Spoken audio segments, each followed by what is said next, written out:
Formula One moves away from Saudi Arabia and across the globe. We're in Melbourne, Australia. It's a great place for a race. 1996 was the first ever time we ventured here. Now the venue is back and it's a fan favourite. The first of 3 night races then here for UK and Europe, and it starts in Australia before moving on to Japan and then China. Miami takes us back to a normal-ish time zone before Emilia-Romagna is the first European race of the season at round 7. Monaco and Canada round out with June, followed by Spain and Austria. Great Britain is the halfway stage of the year in July, with Hungary and Belgium taking us to the summer break. August only sees the Netherlands, but it's back-to-back with Italy a week later. Then finishing off September with Azerbaijan and Singapore. October has United States at the Circuit of the Americas, Mexico and Sao Paulo. Then we have November with Vegas. And then December ends, of course, Qatar, and Abu Dhabi rounds out the season.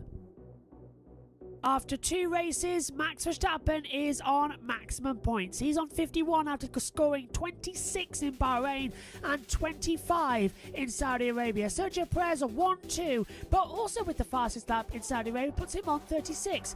Charles Leclerc is third on 28, 10 behind is George Russell on 18. Oscar Piastri has 16. Carlos Sainz with appendicitis last time out, still only 15 points from his podium back in Bahrain. Alonso and Norris level on 12. Lewis Hamilton has 9. But Ollie Behrman, after his debut in Saudi Arabia, he has 6 points.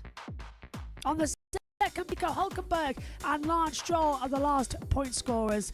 Albon, Zhou, Magnussen, Ricciardo, Ocon, Tsunoda, Sargent, Bottas and Gasly still yet to score in 2024.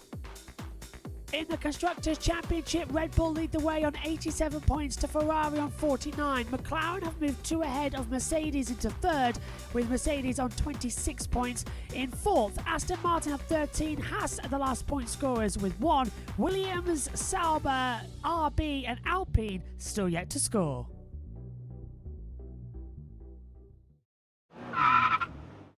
Let's take a look at the Albert Park Street Circuit here in Melbourne, Australia. A 3.279 mile circuit, down to 14 turns and 3 DRS zones as well. It's a fast circuit since its modifications, and it's a fan favourite.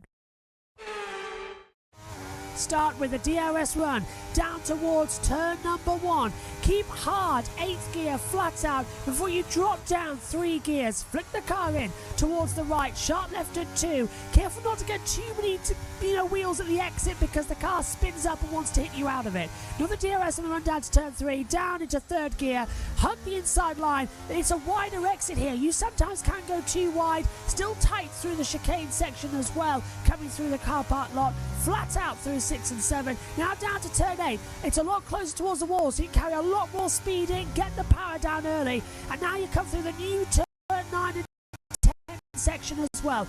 Complete pumped up, no more chicane. It's a DRS as well. Before you into 11 and 12. Flick the car, drop down from 8th, down into 7th gear, then 6th mid-corner. So down 7, flick the car in, down 6, back on the power. DRS out on the exit, 9 it wrong. Now they've reprofiled exit here and 12 as well through 3rd gear. The car 60 degree shaped corner before you load and to 5th gear, back on the power. Penultimate corner used to be a pain, slightly less, but it's hard to get the entry right. The rear wants to step out. Full power through the exit, the last corner, DRS open, hurtle towards the line, keep the car to the left hand side of the track, and that is a lap of Albert Park, Melbourne. Hello everybody, welcome to the Australian Grand Prix and the weekend coverage. The green light is on at the end of the pit lane and the drivers are venturing out onto the circuit to get ready for this 58-lap Grand Prix. Well, pole position has gone to Max Verstappen once again, but Ferrari are right there. Who can be victorious? It's going to be a very interesting Grand Prix. Let's cross over to Sky Sports F1. Is this Ferrari's best chance either side of March or April to win a Grand Prix, to steal a Grand Prix off Red Bull Racing with better tyre graining? It absolutely is, Ted Kravitz. Thank you very much. Enjoy the sunshine down there. It is getting hot here in Melbourne. Track temperature 39 degrees currently. Air temperature at 19.4. But the sun is out, and that is going to help the graining because it will instantly give the tyres less grip because it's a hotter track surface. They'll go slower and not stress the tyres quite so much. But as Ted said, it is a case of when do these tyres start to grain and start to lose grip, not if. Ferrari believe they have better tyre wear than Red Bull. Don't forget Max Verstappen did a long run in FP3 and his tyres were still graining then. And what we have today is Max Verstappen on the verge of a record-equaling 10th successive victory for the second time in his career, up against the man that stopped him in his tracks in Singapore last year, and that's Carlos Sainz. Brilliant effort from Carlos Sainz so far. 2 weeks ago, he was recovering from appendix surgery and looked like a man that was never going to be racing here in Australia.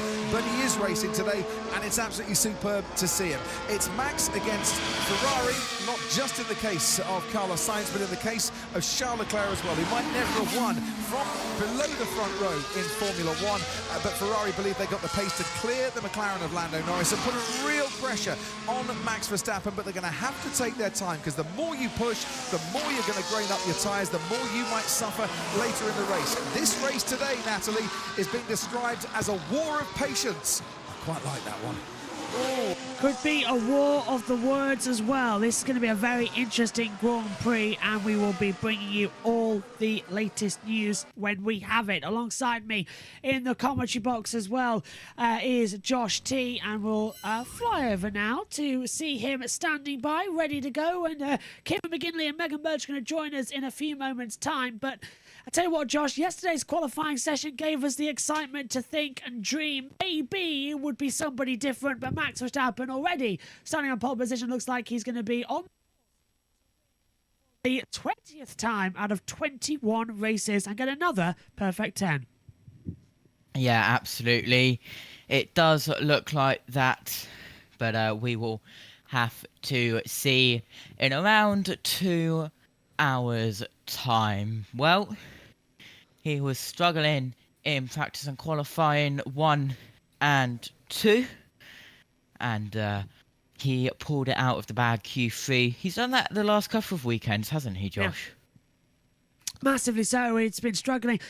Bahrain struggled as well, found the pace and got it going. Saudi Arabia, again, struggled in the early parts of the Thursday practice, but when it came to qualifying, he was right there. But today, there is a difference. He starts alongside Carlos Sainz on the first row of the grid. There's a lot of pressure to be wound in, and qualifying was very, very exciting. What we're seeing right now on our TV pictures in front of us is something that I actually wanted to watch, but I don't think I can put it on because it's going to be having audio on it as well. But Damon Hill, we can actually have been told, Damon Hill recounts 30 years ago since his 1994 battle for the World Championship with Michael Schumacher in Adelaide, and we all know how it ended. We talk about this on Sunday evening. Michael and you, do you have contact here in between the days, talk to each other, or you prefer to stay separate? I haven't seen Michael, no, but I'm sure we'll bump into each other somewhere. So the tension must have been getting to Michael. He had a bit of a crash on the Friday, going through the Senna chicanes. Oh! In those days, qualifying was over 2 days, and Nigel was the fastest on the Friday, ahead of Michael and myself. On Saturday, the heavens opened, so there was no way to improve our times, meaning I will be starting 1 place behind Michael for the race. And in some 2 hours' time, there'll be a new world champion. Sitting on the grid, the tension was obviously very high. I was directly behind Nigel Mansell, but all my attention was on Michael Schumacher. Beat him, and I'd become Formula One world champion. Australia is go! Mansell slides away. We're with Hakkinen, Damon Hill on the left. Schumacher leads. Schumacher leads at the first corner. Damon Hill has gone ahead of Nigel Mansell. At the start, Nigel got too much wheel spin, and in a flash, Michael and I were straight past him and immediately at it, setting fastest lap after fastest laps apiece, and we both pulled away from the field.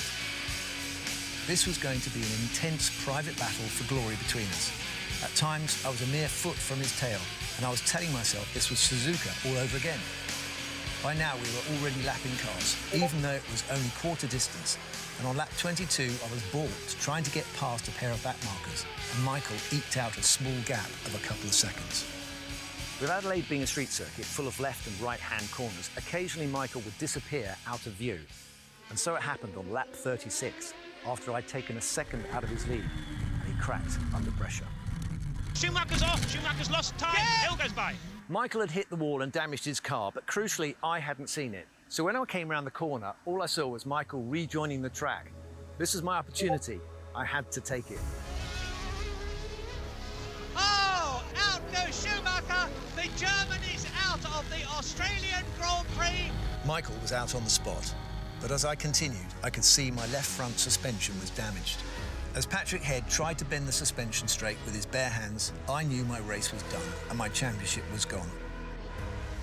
A whole mixture of emotions ran through my mind. Despair, pride, and a weird relief that this bittersweet season was over. But there was no anger. In my head, I hadn't apportioned any blame to Michael. But at that point, Barry Sheen emerged, grabbing my arm and telling me I needed to see the incident.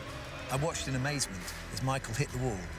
I had had no idea his car was damaged, but Barry was instead pointing out Michael's head movements that seemed to indicate that he could see me coming down the inside. That's motor racing. I'm afraid that going into the last race with 1 point deficit to Michael is always going to be, unfortunately, putting you in the position where you've got everything to lose. Well, I couldn't win in that sort of situation. I had to accept the result, but a large part of me felt that this was a tainted championship anyway after we lost Ayrton. Everyone had felt that loss, including Michael, but at least I could be satisfied that I had given my best for Williams and for Ayrton. I'd never been in a battle for a Formula One World Championship before, and I must admit I found it extremely stressful, especially with Imola and the fallout from all of that. There were some good bits though, like winning the British Grand Prix, and I felt like I'd gone up another level in my driving that would set me up for the coming season. But Formula One is never that simple. Well, Damon, that was a lovely feature. Do you still reflect back on 1994? Does it trouble you? Well, I get asked this the whole time. Fans come up. It's one of the first questions I get asked is 94. How did you get over that? How did you feel about it? What actually happened? And I honestly can say that at the time you're in the thick of it. You're not really aware of the effect it's having on everyone. But clearly it's affected everyone else more than it's affected me, because I seem to have got over it. I accepted the result. There was nothing I could do about it. And we put up a good effort. And of course, in the context of everything else that happened in 94, what's losing a race, or a world championship? Did he have you off on purpose? This is the other question they keep asking me. How do I know, Martin? What do you think? You're the expert. Almost certainly. Yes, I do. Now, the race in Suzuka just before that was probably your finest ever race of your career? Absolutely. I never drove to that level. I think I had to drive to that level to stay in the game and beat Michael and keep the championship alive. So very difficult conditions, as you know, and I was right out there on the very edge of what I could do to perform. And if I'm honest, I never drove quite to that intensity ever again, but maybe I didn't have to. Gave you a chance, though, didn't it, to to take the fight to him in that final round. Thank you from my perspective, because it put me on the podium. I finished third that day. Well, I like to be able to handle, some of my finest failures have been passed on to the other British drivers, like Johnny and yourself. So anyway, well done for you. So I've got an admission. They did a vox pop on the way into the circuit that day, and they were asking people, including me, who they thought were going to win the World Championship. And I said to Michael, That's very unsupporting of you, wasn't it? A lack of confidence there in my prospects. But I wouldn't have blamed you, frankly. I mean, everyone expected Michael to do it. He was ahead of me on the grid, so, and Nigel was as well. So, you know, the chances of me repeating Suzuka, probably on balance, you were putting your money in the right place. And actually, did you put any money on it? No, absolutely Well, not. you would have won something. Okay, I need to head off towards the grid, but well done on a lovely feature. Thanks, Martin. Thanks, Damon. Yeah, Martin Brundle will be on the grid shortly as well, and we'll be hearing all the latest from him. And Josh T's with us now, still in the box. And let's just go back and talk about that championship, because it sort of set the precedent, didn't it, for Michael Schumacher. And when he was in the World Championships as well, 1997 comes to mind, crashing into him. But we must also remember the fact that Damon won in 96 and Michael won 7 World Championships. He's the original 7-time champion. Lewis is now alongside him, but it's sort of a milestone to see that that's how championships used to be decided. Even though there was a dominant season, Williams still caught up. Here, Max is running away with it, and the nearest competitor is Checo, who's having a, well, let's see, he starts 6th on the grid in the same car. Is it going to stop? Is there an end point in sight for Red Bull's domination, or is this going to be until, what, 2026? Yeah, we'll have to see, of course, but the 7 World Championship club, Michael Schumacher, Lewis Hamilton, soon to be Max Verstappen in a certain amount of years, no doubt, as well as he's on, well, I think he's a little bit more than on fire, is Yeah. Max Verstappen. And I said this, I believe it was Formula 2 in the sprint race, that no matter what series you're in, Red Bull does indeed give you wings if you're in a open Formula car.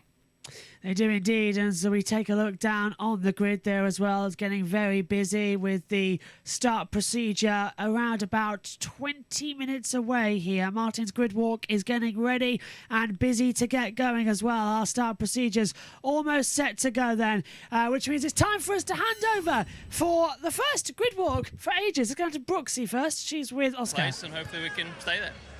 What about the tyres today? No one's done any running on this hard tyre yet, and it doesn't look like there's a specific race tyre, I guess, today. No, I think we're all kind of wishing that there was something a bit harder, but it'll be interesting to see. Like I said, no one's run on the hard, so that'll make life tricky for everybody, but should be an exciting race. Thank you very much. Enjoy. OK, well, just have a look at that. That is absolutely heaving. I'm not sure I've ever seen a busier grid. Maybe it's just from this perspective. But in there somewhere is Martin Brundle, because he's hot-footed his way across there. There he is. Mart, over to you. Thank you very much, Pinky. Yeah, well, busy grid, as always, and a good reminder that it's very narrow here, actually. You've got the wall on one side that really restricts any movement too much until they get heading down towards turn 1, and a tiny little bit of grass on the outside there. So not a lot of breathing space on this Melbourne grid. The track temperature, I just asked one of the teams to point their gun at it, was 36.5 on the bit we were looking at, which is the warmest of the weekend, which I think will please quite a lot of people, because it is, they're really worried about the tyres graining, the surface ripping, and the more it rips, the more it grains, the more you slide, the more you slide, the more you grain, and you get into a vicious circle. And that's going to be the story of the day. This is a chance for Ferrari to, definitely a chance for Ferrari to win a race this early on in this. How are you doing? You okay? Good stuff. All right, let's have a quick chat with Eric Banner here. Eric, Martin Brundle. How you doing, buddy? Good to see you. And you, very good to see you. So, yeah, Hulk, Troy, Munich, of course, actor, good, you're big mates with Mark Webber, if I'm not mistaken. Yeah, we get along well. There's a big trip coming up, and really pumped for Oscar today. Hope he gets a good run.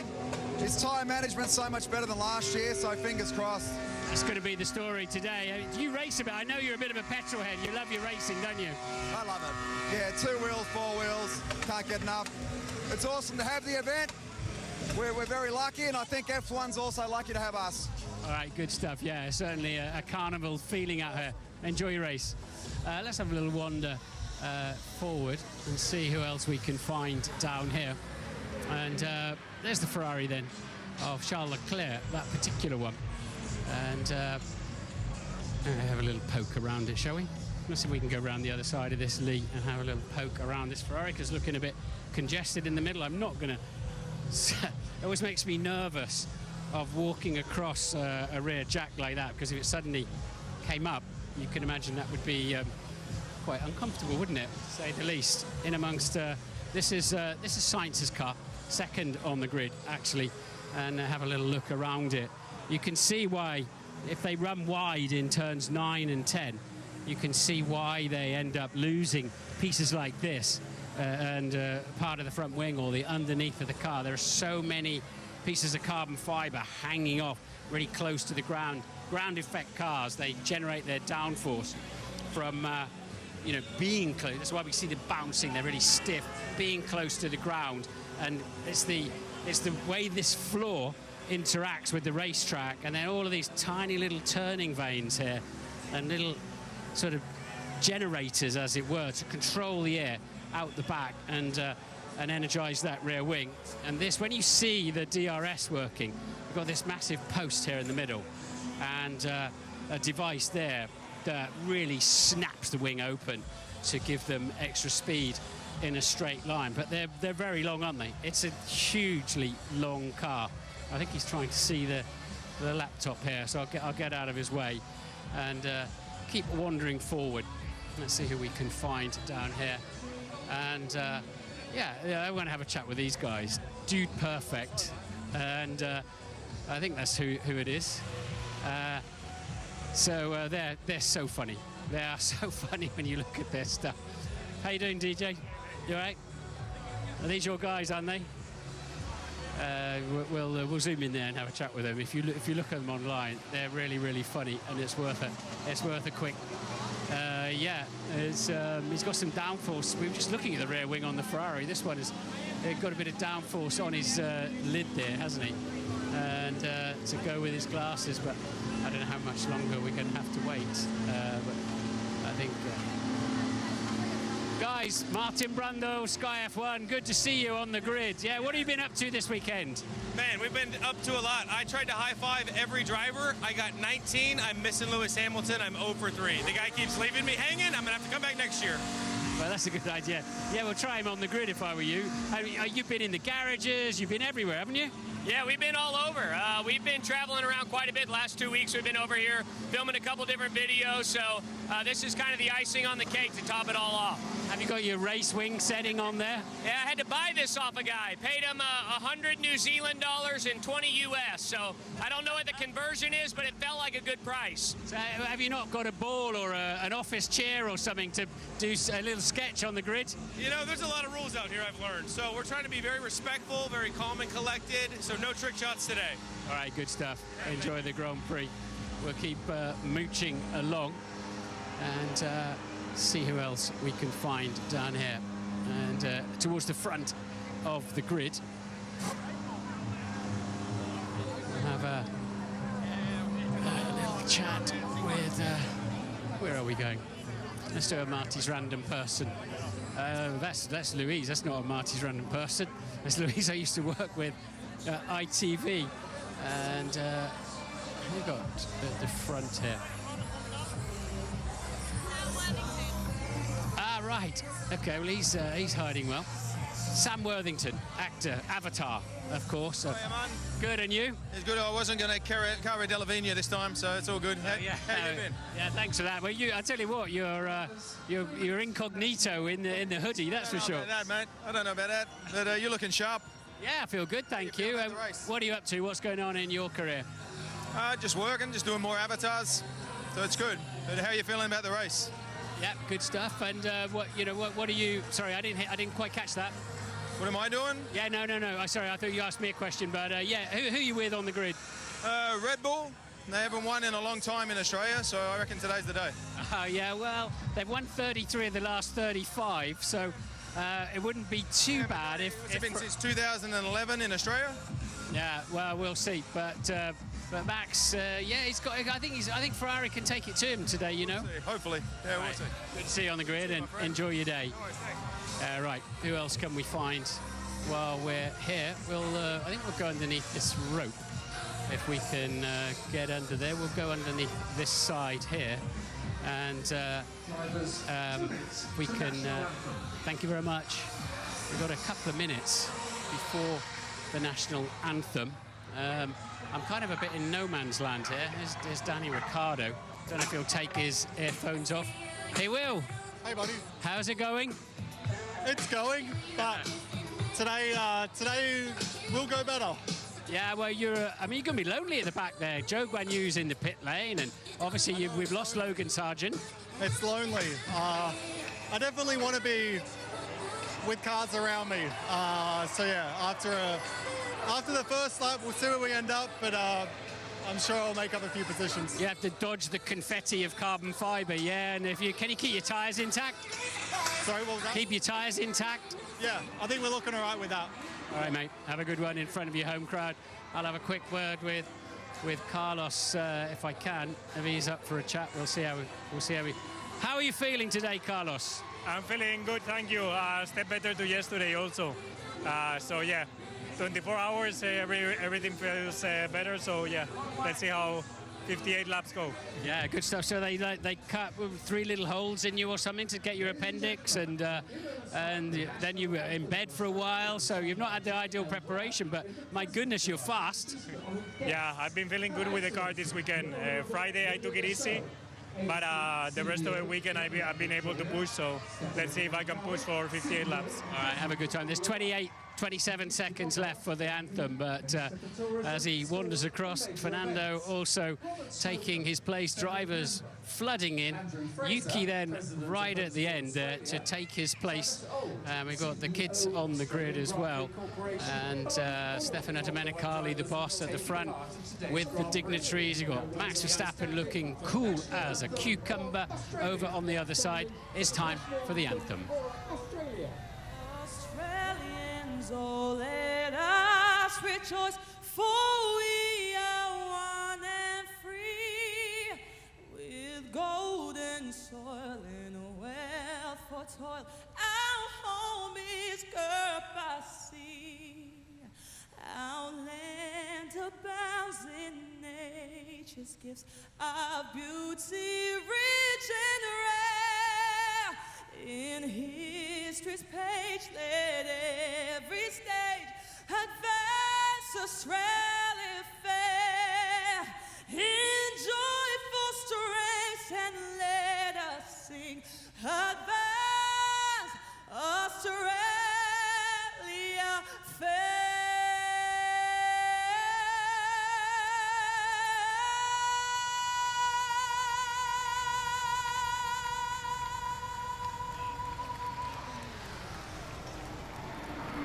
Daniel Ricciardo showing his appreciation there for Advance Australia Fair, written by Scottish composer Peter Dodds McCormack, and it replaced God Save the Queen back in the 1970s as the national anthem for Australia. Great atmosphere building over there in the sunshine. Back here in the studio in London, we're going to have a look at the race starts and just how significant is it to get off well from the start here in Australia. Or there in Australia. Well, yeah, it is significant, but the battle carries on to turn 3, as we're about to see. This was last year. Lewis Hamilton starting 3rd in the grid, his teammate George Russell up there on the right, Max Verstappen in front. Now, George got a better launch than the two other drivers, especially the Max. Max gave him room, went down the inside. Lewis then got in the toe, but watch this. There has a snap of oversteer in the dirty air, trying to pick the power up. But actually, on the run down to turn 3, he saw a gap there. Verstappen, just go back, slightly tried to defend the line, but left enough of a gap there for Hamilton to aggressively take a move down the inside and get the move done. It was Mercedes 1-2 at that point, but then later on we had safety cars and all sorts of chaos. With 2 laps to go, we had another restart. So we had another chance to see these drivers shoot off the line and head down through a turn 1. Verstappen on that occasion went straight across to the right-hand side. But this is where all the chaos happened. Watch the Alpine there, Natalie, locking up. That was Gasly. Now, he ends up in the runoff area. In the meantime, there, at this point, you've got a spinning Fernando Alonso with Carlos Sainz. If we just play it along, watch for the other Alpine. I'll just highlight it here. So that's Esteban Ocon. His teammate there, Gasly's trying to rejoin. They're all watching the incident at this point. If we play it along, as Gasly rejoins, he doesn't give his teammate very much room. Alonso's off on that side, and then in the end, Ocon was the one who ended up with the car in the barrier along with his teammate. So you can see a lot of chaos on the opening lap, but there's also opportunity, not just into turn 1, but on the run down to turn 3 as well. Full 360 from Fernando Alonso there. Let's do 360 with Ted Kravitz. He's down in the pit lane. Thank you, Natalie. Yes, so we're going to see what happens off the start. The start will be actually made by the official FIA starter, Rebecca Lee. You can probably see her just putting her head at the side of the starting gantry. But you see how close the front of the grid is, and it's got to be a season best start for the McLarens. Let's focus on them just as a second as we see Lando Norris getting ready just under the close eye of his dad and his trainer here. What a great opportunity Lando has to be on the podium today. McLaren know that they've got pace. They know they're okay on their tyres. They're not as good as Ferrari on their tyres, but they're okay and keeping that graining under control. And if they can get away cleanly, then it's Lando Norris who's aiming for the podium today. We'll see how he does. Sergio Perez is behind him, and that's essentially the problem or an opportunity or a danger for Lando and for Oscar. They are surrounded by the big boys, Max Verstappen, Carlos Sainz, Charles Leclerc, all around them. And look, there's Oscar Piastri right behind them. So, yeah, it's going to be such an interesting race for McLaren. A great start for them. We'll see what they can do. Just having a look at the Red Bull, though, of Max Verstappen. Everything is under control. Let's look into his eyes, shall we, as he just puts his balaclava on. A calming presence, if you want to call that, of Helmut Marko standing right next to him. And Max knows that he's going to have his hands full with the Ferraris today. But he's starting from the very best place to control the race. If it doesn't look so quick in the first stint, that's because Max will be controlling the pace, keeping his tyres alive. Thank you very much, Ted Kravitz. As we gear up to get into the race procedure here, we are moments away, 58 laps ahead of us for the Australian Grand Prix, and we all know what happens at the starts here. Could be easy, could be dramatic. But alongside me now in the commentary box as we gear up for the end of the pre-show and start in for the procedure, we're live on JBMotorsports on YouTube and Twitch. We're live on USON for the Australian Grand Prix, our third race, commentating after Matthew Owens took race 1. And Kieran McGinley is alongside myself now and Josh T in the comms box. Megan's on her way, but she only woke up 15 minutes ago, much like yourself, Kieran. Straight into the box. Good morning to you. And are you looking forward to the Australian Grand Prix? Good morning, Josh. Good morning, Josh. And good morning, everyone watching along at home, or good afternoon or evening, wherever it is in the world. Yeah, it's great to be along here. Nothing like a European early morning. It's the earliest race start, I believe, for the next 3 or 4 weeks. So, yeah, just getting the sleep out of my eyes. I haven't got any coffee, so I'm not a fan of coffee. I haven't really got a caffeine equivalent, but I'm sure, and I know, the adrenaline of a race start is keeping me on my toes. I'm standing and Josh T is standing. I don't know. Are you sitting down or are you standing? How do you do? I am, yeah. Yes, no, yeah. I sit down. Every commentary I do, I sit. I do that occasionally, but if I sit down in the green screen room, which I know you're in now as well, I just find it like I get like an annoying little pain as it got very cold in this commentary box. I did turn it on the heater, trying to find the right temperature, and the heater's not great.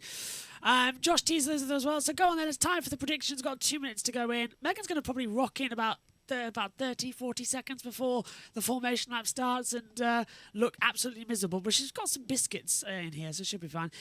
Josh T, what are you expecting then down to turn 1 as we get Verstappen and Sainz, Norris, Leclerc, the first 2 rows of the grid?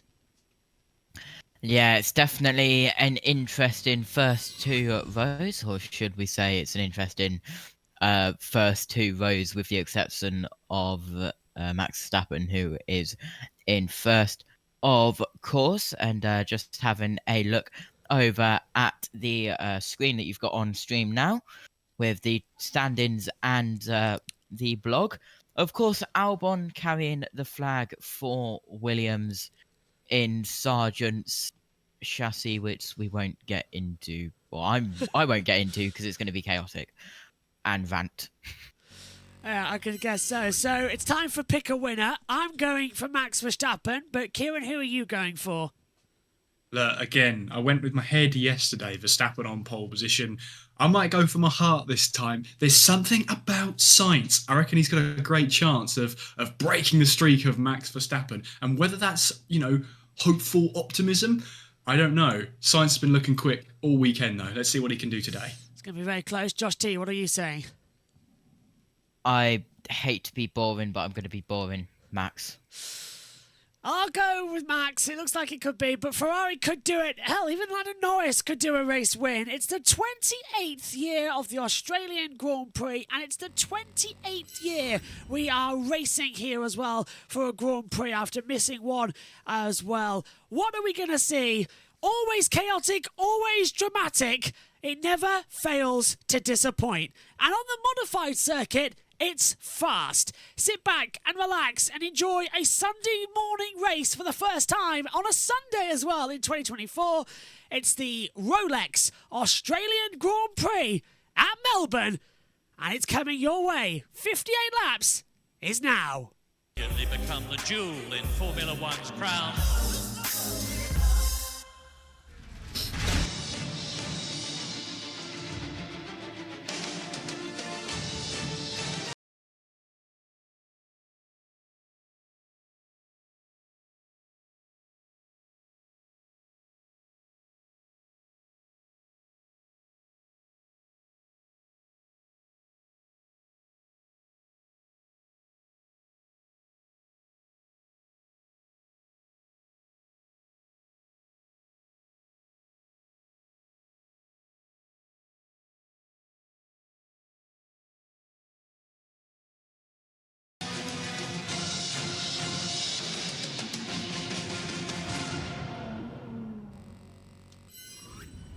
Who dares wake the sleeping beast at this ungodly hour?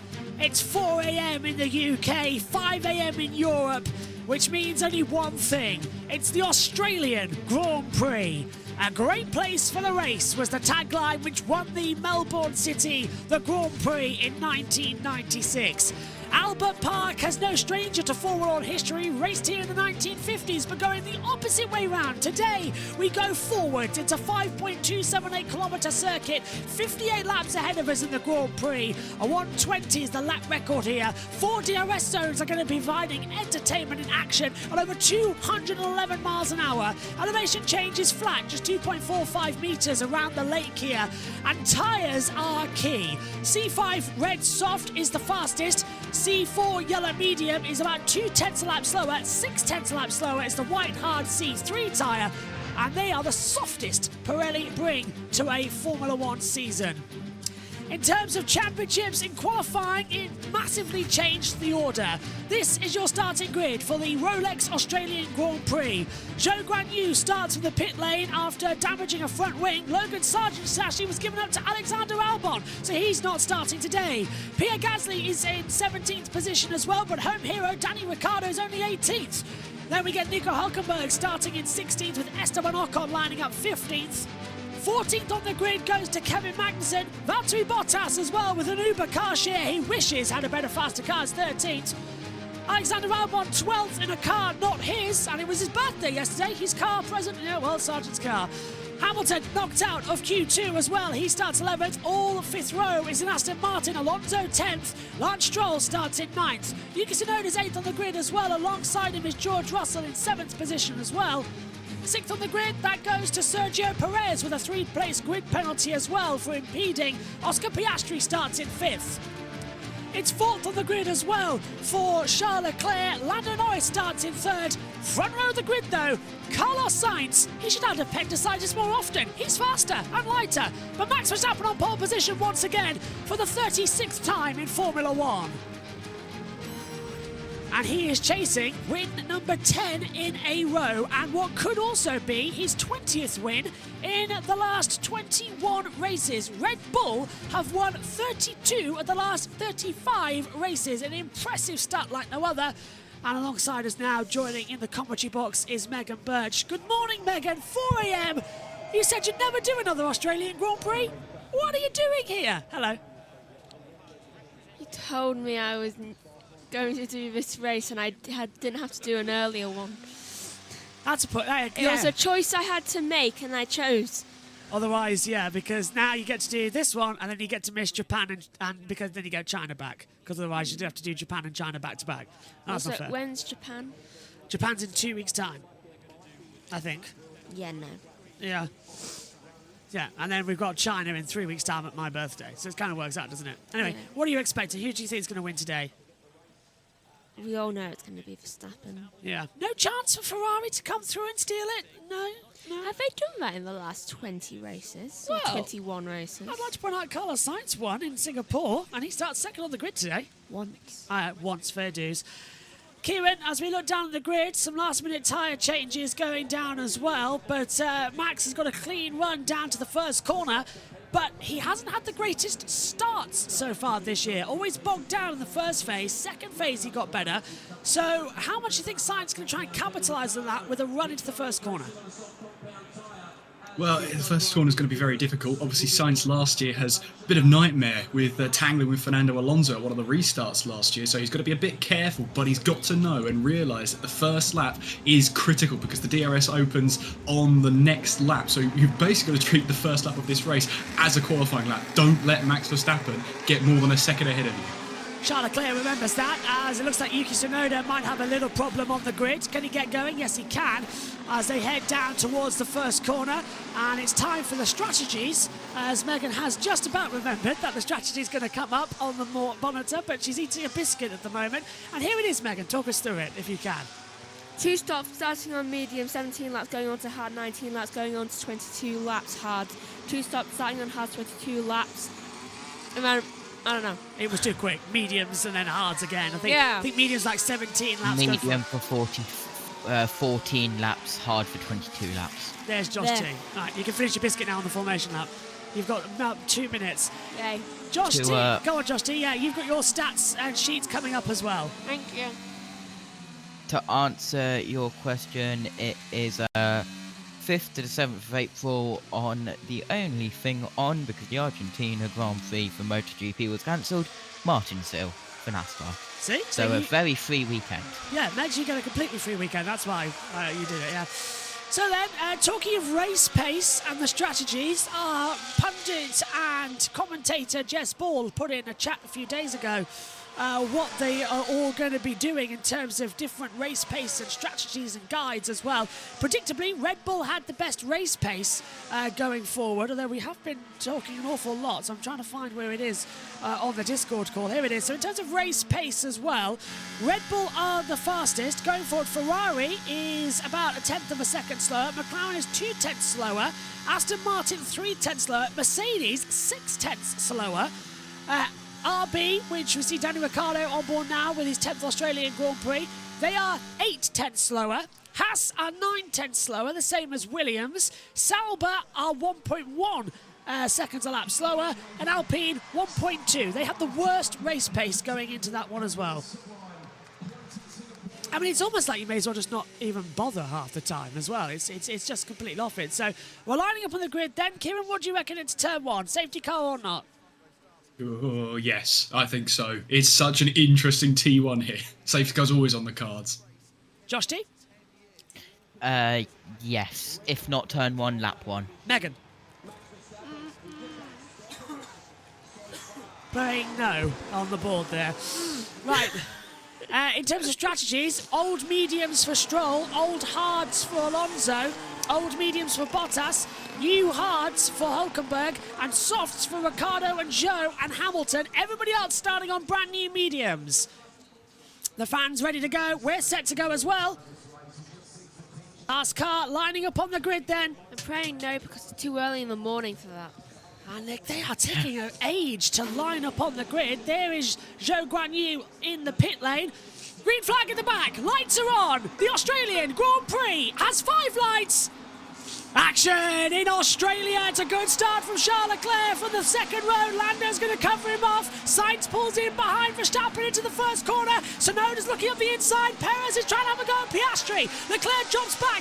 Hamilton's had a terrible start. He's battling with Bottas. Hamilton has dropped down at least 2 places. Now he's up to 10th position in the second phase of the start into turn 3. Verstappen leads from Sainz, Norris, then it's Leclerc, Piastri round the outside. Russell's battling with Perez at the inside line at turn 6 and does make the move up the inside with a clean move. So everyone's got through the first sector cleanly, Megan, and now thankfully Verstappen can romp away into the distance, but still the battle is on as we go through the sunny part. It really is. And you know what I find incredibly frustrating? The fact that despite being very, very green in their appearance, on here there's nothing but blues and like mint blues. Perez trying to go right round the outside of Russell. Russell shuts the door there as well, and it's a good start, Kieran. Already that one completed, but Verstappen got that launch. Yeah, he got that launch perfectly done, but Perez wants to get back at Russell here as we head away down towards turn 11. Russell has to go defensive on the inside there, manages to hold off. Great start from Russell there, pulling himself up into 6th place, but as you said as well, Hamilton's struggling off the start. Alonso gets past Bottas. They were running side by side. Meantime, Ocon has been passed as well. I want to say by Hülkenberg. That's Gasly in there too. So Hülkenberg down to 15th. Cross the line we go. Verstappen leads. Already the gap is 7/10 of a second as it comes through. So DRS has been enabled, and that is crucial. He did not get that second gap that we were expecting. He's kept it within as we go down towards turn 3. The entire field out there now. Zhou's caught up. He's 11 seconds back. Ricciardo is 10 seconds back. So they've swapped places. We've got the interval between them at the moment on the monitor, which shows you the gap between each car individually. But as we start lap 2, JT, it's a good stuff. As look at that, Sainz already brought that gap down to 0.3 of a second with the DRS. He's going to have a go at him. This is crucial now for this Grand Prix. Sainz cannot let Verstappen take the lead. Yeah, absolutely. As we go down towards turns 9 and 10, the tricky turns 9 and 10 as well. It's going around the outside, Josh. He's got him! He's got him! He's been passed! Australia erupts! Australia literally erupts! Max Verstappen has been passed for the first time in over 7 months! And Carlos Sainz leads the Australian Grand Prix! Yes! Did that just happen? It's 4 a.m. in the morning and I'm screaming like a banshee, but it's Max has been passed! Sainz leads! Kieran, this is brilliant! Exactly what he needed to do! Listen to the crowd! History! History's been made in 2024, but don't get carried away. We've still got 55 laps to go. But Sainz leads from Verstappen. Now Verstappen has the DRS down towards turn 1, and he'll also have the DRS down towards turn 3. Can the Dutchman and the reigning champ get his way back past Verstappen radio? Max says he just lost the car. Yeah, well, Ferrari seem to have better race pace. I don't think he lost the car as much as you think he did, but Max is right there.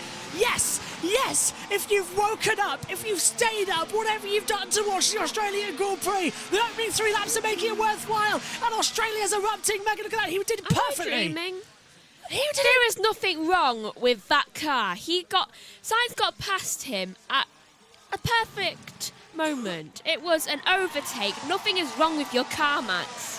Max is going to try, and he's got the DRS, but he's not gaining on Sainz the way Sainz just did. Lando is actually catching him as well, but now there's a second run out of turn 10, down the run to the DRS, in towards the braking zone. Is Verstappen going to make a move on the inside line? I don't think he's going to get it, no. I don't know, but I think he's forgotten the fact that his engineers can actually see if something's wrong with his car, so can you not tell them lies? So, Sainz leads, here's Verstappen. Max is struggling out there. This is brilliant. How could a car be loose? I think my tweet I sent out earlier on today saying congratulations Max Verstappen on winning the Grand Prix might have actually been wrong. Unless I'm... Oh, and the smoke coming out the back! Maybe the smoke! The smoke! Is there actually something wrong with his car? There's actually smoke! Now, they changed the power unit after the Friday session because they were concerned about reliability issues. Was that the key to his power? There is smoke coming out the back of the Red Bull there, Kieran. This could be crucial. And he's physically... Look at that blue smoke! It's going to go! It's going to go! Verstappen's not going to finish a race! I don't believe it! It's going to blow up! Max has got problems! And he's blowing up! The Red Bull power! Look, it's a brake fire! Rear brake fire! Yeah, he needs to get into the pit lane now. Max Verstappen is out! That should not have built that much smoke. Sorry. Well, that's why the car is loose, because, of course, the rear brake looks like it's on fire. That's why it can't actually slow down. That's why he's loose. That's why he's loose under braking, because he can't actually slow that car down at the rear. It's not braking effectively. I cannot believe it. And Lando Norris takes second position. Max Verstappen is stopping. Max Verstappen is out of the Australian Grand Prix. Oh, my God. It's happening. Oh, my word. There's a rear brake fire, and he's pulling off. The World Championship leader is out of Australia. Fire. Stopping and out, and colossally, it's Verstappen. Australia delivers another championship blow, and Carlos Sainz leads. It's Ferrari from McLaren. McLaren, yes! I didn't realise it was Christmas. What is going on? Every driver must be thinking what is going on, because literally every single driver has had a radio message from their engineer saying, watch out, Max Verstappen is slow at turn 11. Max Verstappen, it's like McLaren in 1999 when they were so dominant. They got to Australia and it was brake failures and problems. Max Verstappen retires from the Australian Grand Prix. The fire extinguishers go berserk. Are they going to try and keep him in the Grand Prix? The engine is off. The engine is off! Turns out there is something wrong with his car. Max Verstappen is out of the Australian Grand Prix! Has the brake just blown up, or the tyres? Something. Something blew up! Max is out of the car! Max Verstappen, another DNF in Australia! It is going to be this is literally another DNF! Unbelievable! That caught fire way too quickly. That's his third DNF in Australia! Wake up, everybody, wherever you are in the world. It's worth a wake-up call, because Max is out on lap 5 of the Australian Grand Prix, and we have a proper fight because Perez isn't going to win. Yes! Lando Norris could win. Speaking of fire. Yeah, speaking of, I'm switching that heater off. Yeah, because I can smell actually burning. Oh dear. Well, Max Verstappen, I just want to put this in here. It's been 2 years since Max Verstappen last retired, and it was at this track he last retired at. Still on fire. It's blown up, JT. I think it's so on fire, the fact that we can smell fire. Yeah, the heater's overheated in the commentary box as well. So even the heater can't believe it. What a Grand Prix. I'm about to text our neighbours and say I am so sorry, but that never happens. Max Verstappen is out of the Grand Prix, and we all of a sudden have an electric race. Just need to make some note or something. Wow. And let's take a look at the YouTube chat. Smoke, fire, drama, everyone's saying the same thing. There was smoke at the back, it was a rear brake failure, it's still on fire.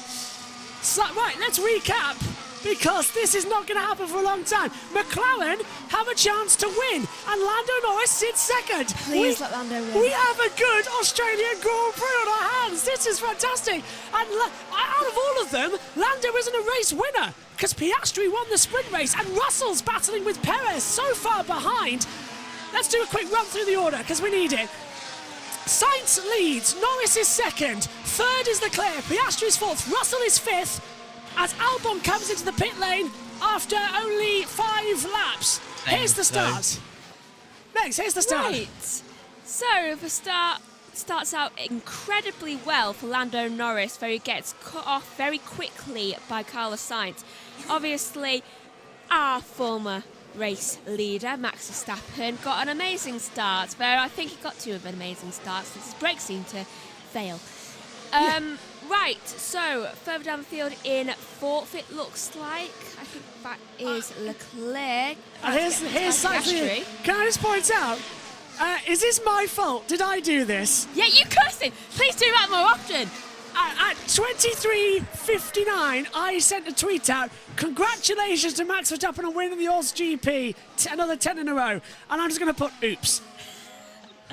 I've just replied to my own tweet saying, oops. Wow. Max is out. Let's just let that sink in. What is going on?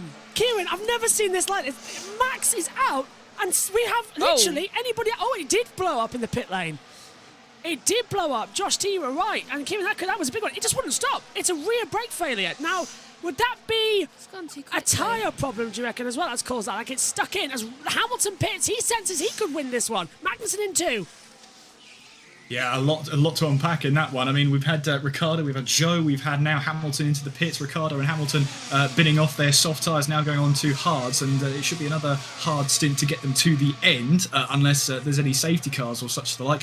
But yeah, such is the rarity of Max Verstappen retiring. It's been 2 years since we've had a non-finish with Max Verstappen at this very track, and it happens to be a brake failure. So yeah, one to investigate for the team, and they'll be having to keep an eye on Sergio Perez. We are going plan A as up the inside. Charles Leclerc tries to pass Lando Norris. So Ferrari want to have a strategy here. They want to have the lead and they want a 1-2. McLaren holding that up and Piastri's right in the back. So Lando's backing Leclerc into Piastri to allow Piastri to get in front of him and then can have a charge and then can have a push. It's just not working out the way he wanted to. Megan's figured something out in the commentary. Well, I felt terrible feeling that. Oh, debris on the track. That must be for Max and the brakes. Yeah, it must be. Yeah, must be. Russell, box. Okay, why now? On 9 laps in, JT, that would be... They want to get ahead here. As Perez into 5th, Russell boxes, so does Stroll. They want to try and overcut these guys and get ahead and just go, okay, let's see what we can do now. Hard tyres to the end and just try and take the lead. 2.5 Russell, 2.6 Stroll. Let's have a look at Bottas, who is entering his pit box now. I'm suddenly wide awake. I don't know how everybody else is feeling in this Australian Grand Prix. Good morning. Good morning. A very long stop. For the 3rd race running, Sauber have a problem with their wheel gun and the wheel nuts. It happened in Bahrain to Bottas, it happened in Saudi to Zhou, and it's now happened again to Bottas in Melbourne. For the 3rd time running, I'm going to ask you, please change Bottas from your team. Well, to be fair, I had Max as I think everybody had Max as a double, so no one's going to get points. Science Radio. Let's open the gas now then, to go long. So it feels very good to me. Okay.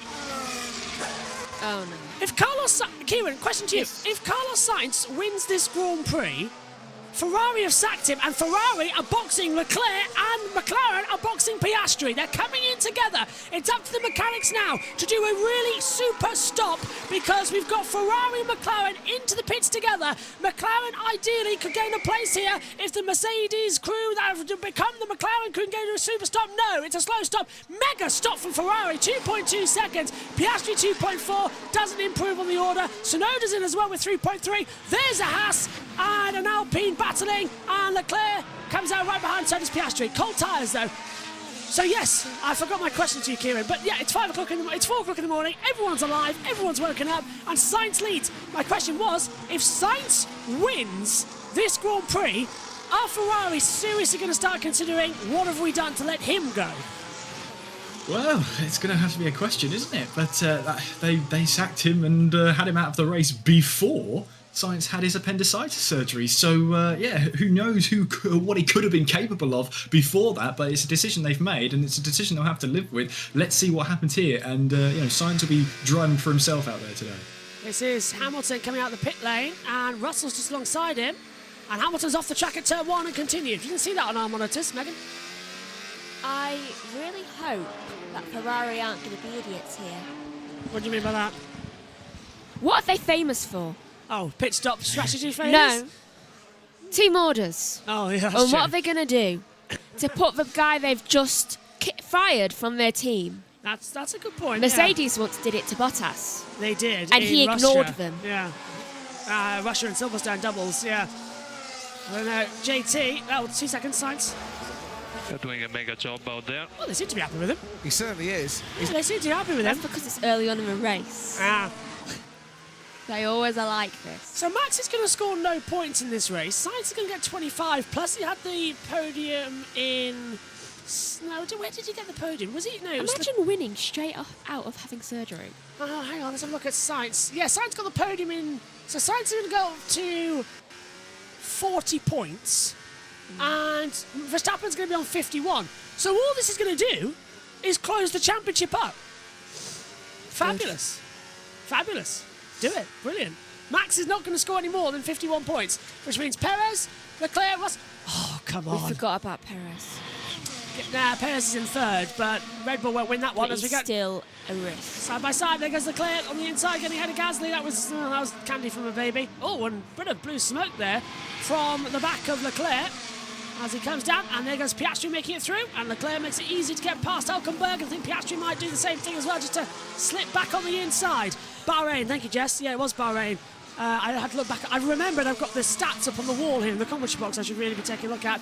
If Norris pits now, he comes out 2 seconds behind Piastri in this little battle. Sainz, we are now going plan B. Uh-oh. Okay. Yeah, I know, Josh. It's like, what do we go now? It might get so bad that we go XL style and go AA, AB, AC. I'm just remembering that scene from Star Trek with Scotty in the Enterprise when he goes to the holodeck. No bloody A, B, C, or D. just the original. I think Kieran as well. Ferrari can't screw this up. They need a race win, and they need to do it, because if it's not Ferrari, then McLaren are going to capitalise in the Constructors' Championship. Ferrari on 49, McLaren on 28. I hope the Norris do. Yeah, absolutely. I mean, let's put it this way. Sainz is one of the fastest drivers out there at this moment in time. Last lap time was a 21.9. The only driver that's faster than him is no, I can't see anybody. So Sainz is doing a mega job out there, like his engineer said, and this is on a set of tyres that he's just happy with, he's comfortable with. I wonder what plan B is. Is it going to be 2 sets of mediums and a hard? If these mediums are going to allow a while? Yeah, I reckon 2 mediums and a hard could make it to the end of the race. That would be a good call. What do you think, man? There is one other man who can win, Perez. Hold on. Oh, I think we're over. On this tire, the grip is quite low. I think we overdid it on this tyre. The grip is quite low from the rear. Oh, that's a shame. Get a puncture. There is one man who could also win. What? Who? Oh my God! I Fernando wonder Alonso. who that could be. Fernando Alonso. Oh. I mean, he could win. There's Francesca Gomez as well, the partner to Pierre Gasly. Watching on. Gasly's in P8. Okay, Fernando won this race in 2006. Has never had a pole here, but that's irrelevant now. But he's on hard. Oh my God, he's on hard tyres. Look, Alonso's on hard tyres, guys. One perfectly timed safety car, and Alonso takes the lead of the Grand Prix and has the net. Oh my God! And Leclerc swapped to hards to defend from him. And what's the gap between them? 8 seconds. I think the reason why Leclerc was swapping was because he'd figured out that Alonso was in front of him. Cover off Alonso, yeah. One perfectly timed normal occurrence for Alpine. Yeah. Should I get a tweet out? Congratulations, Pierre Gasly, on winning the Grand Prix or something like that. I must admit, that tweet, I sent that tweet out thinking, oh, well, if it works, I'm a genius. If it doesn't, You even then, asked me last night, should I put this out? Yeah. And I said, yeah, it's probably going to happen. To be fair, I had Kieran in my head when I was tweeting it because he tweeted the 99 love balloon gesture for pole positions. I'm still proud of that pun. It's my best ever work. Which I still do have the full song just downloaded to my soundboard now. He does. Actually, think about it. We just need a Sauber to retire. I mean, one stop in the pits, one loose wheel nut, and we're all good. Bottas isn't far away from that. But Yep. No? He's Sauber, right? Who is? Yeah, he's Sauber. Who are you on about? Bottas. Yeah, Sauber. If you're on mediums, the pit window is open for lap 14 to 20. So Which would mean... Perez. Oh. Norris, box. Is Sainz coming in? No, Sainz stays out. Norris comes in. So P2 man is coming in. That puts Perez into second position. Oh, God, it's still going to be a Red Bull. It's still going to be Perez, isn't it? No, because everyone above. Yeah, Perez, box. Okay, so Alonso will go into net second. Josh? Yes. Just let this sink in. We won't get the anthem of Formula 1 today. Oh, brilliant. And another Dutch driver, because Nick de Vries got kicked out. Brilliant. We might still get the Austrian, though. 2.6 Norris. Here's Here Perez. comes the Perez. Oh, slow on the front left. 2.8. 2.8. Piastri goes fourth, Norris goes fifth, and then look at this. Perez is going to come out there. There's Fernando Alonso. Is Alonso going to get out ahead of him? That's going to be very tight. Yes, that's Stroll. I mixed up the 18. Oh, and that's Hamilton. Hamilton and Perez battling together. Hamilton's already pitted, yeah, so he's going to go around the outside with the DRS. Perez is on new tyres. Now he'll try and get the cut back here, and he'll line it up for a run out towards turn 11. This could be contact. You wanted a safety car. This could be it. Has Hamilton actually stopped in this race? Yeah, 7 up on hards. Yes, he has. I'll accept Hamilton's crash just to get Perez out. Well, we're going to find out. He's got the DRS. Oh, to be fair, the Mercedes is already behind. We would be happy for a sacrifice. Or anyone's. He's not going to... I don't think he'll do it. Actually, sacrifice Stroll. Just because, or any reason? Just Feel because. like it. Yeah, I feel like it. Okay, you're mean. Hamilton's going to have the DRS again on Perez. I don't think he's going to do anything. Stroll's had quite a good weekend so far. Hamilton has not. That is also true. Yeah. I think Hamilton deserves at least top 10. Or Megan. I'm just going to say this. Sainz is 17.6 seconds ahead of Alonso. If Sainz pits, it's a 30-second pit lane. Alonso will lead the Australian Grand Prix if he stays out. Hamilton. Okay, cool. Which one's he on about? Oh, Perez. Yes. Perez. Yeah. Oh, well. Well, it can also blow up.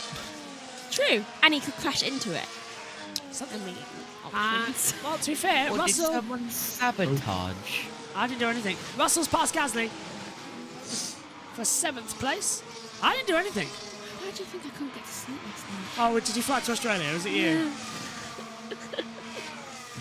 Actually, I just stayed up getting all my team just to sabotage. I mean, we have family. do perfect there, guys. They're known for trick shots. They may have done a trick.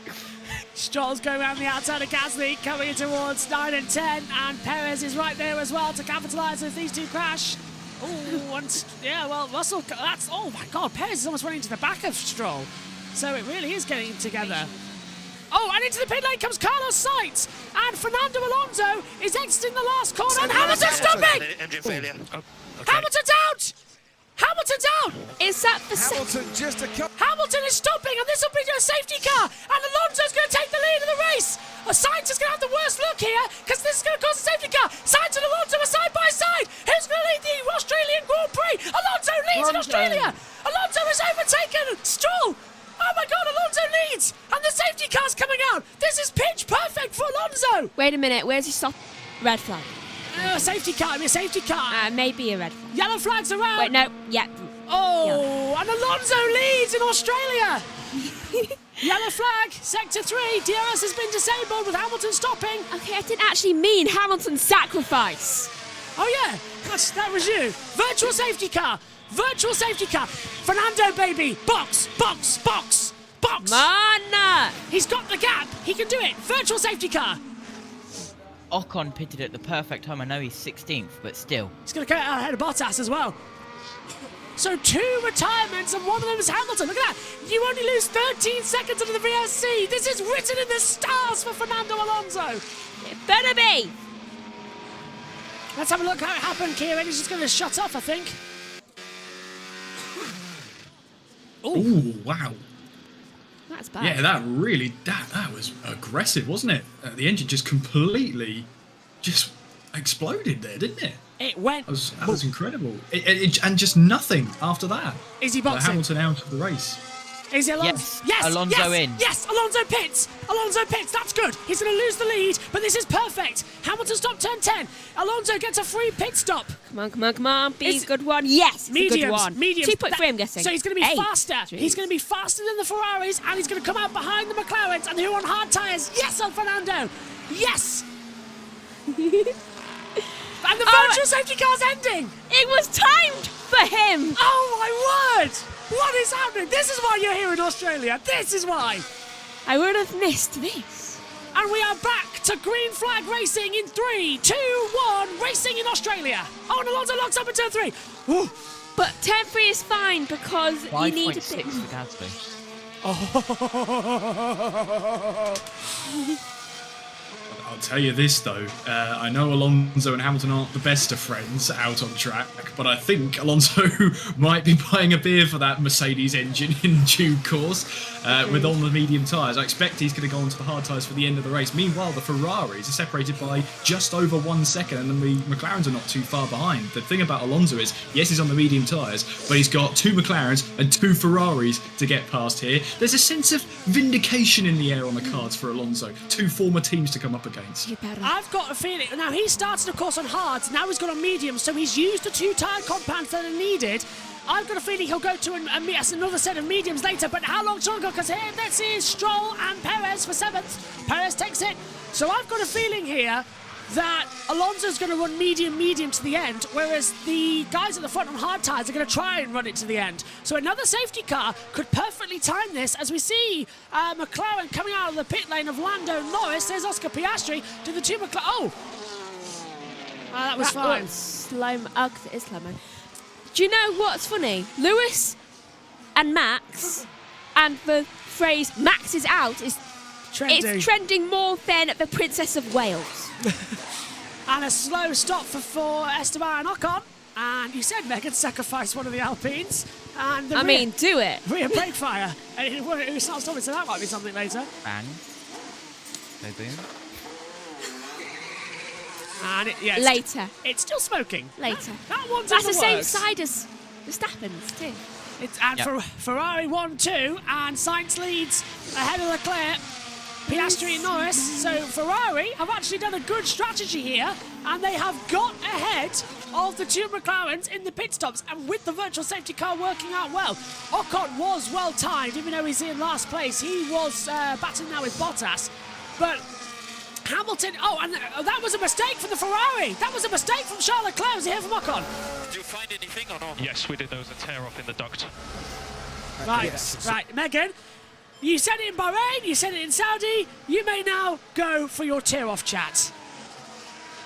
Wait. The visor strip was in the brake duct because someone's thrown it out of their cockpit. Away you go.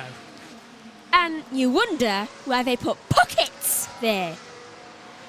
Honestly, how long did they think this was not going to happen for? I mean, they've literally just had it proved. I think we're going to get a very, very big reminder course in the fact that tear-off goes in pockets. If you can't put the tear off in the pocket, then why don't you just put a tear off to the side? And then I know that other sports decide to put it at the side.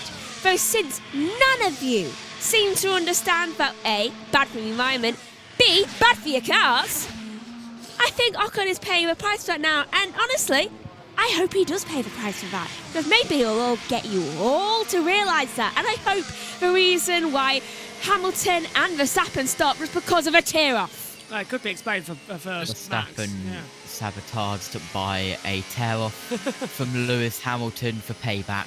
I just want to point out, actually, Alonso struggling on these tyres. Last lap time was a 22.9 for Alonso. Sainz has just put up the fastest lap of the race, 21.6. Alonso's struggling on these tyres right now. He's warming it up.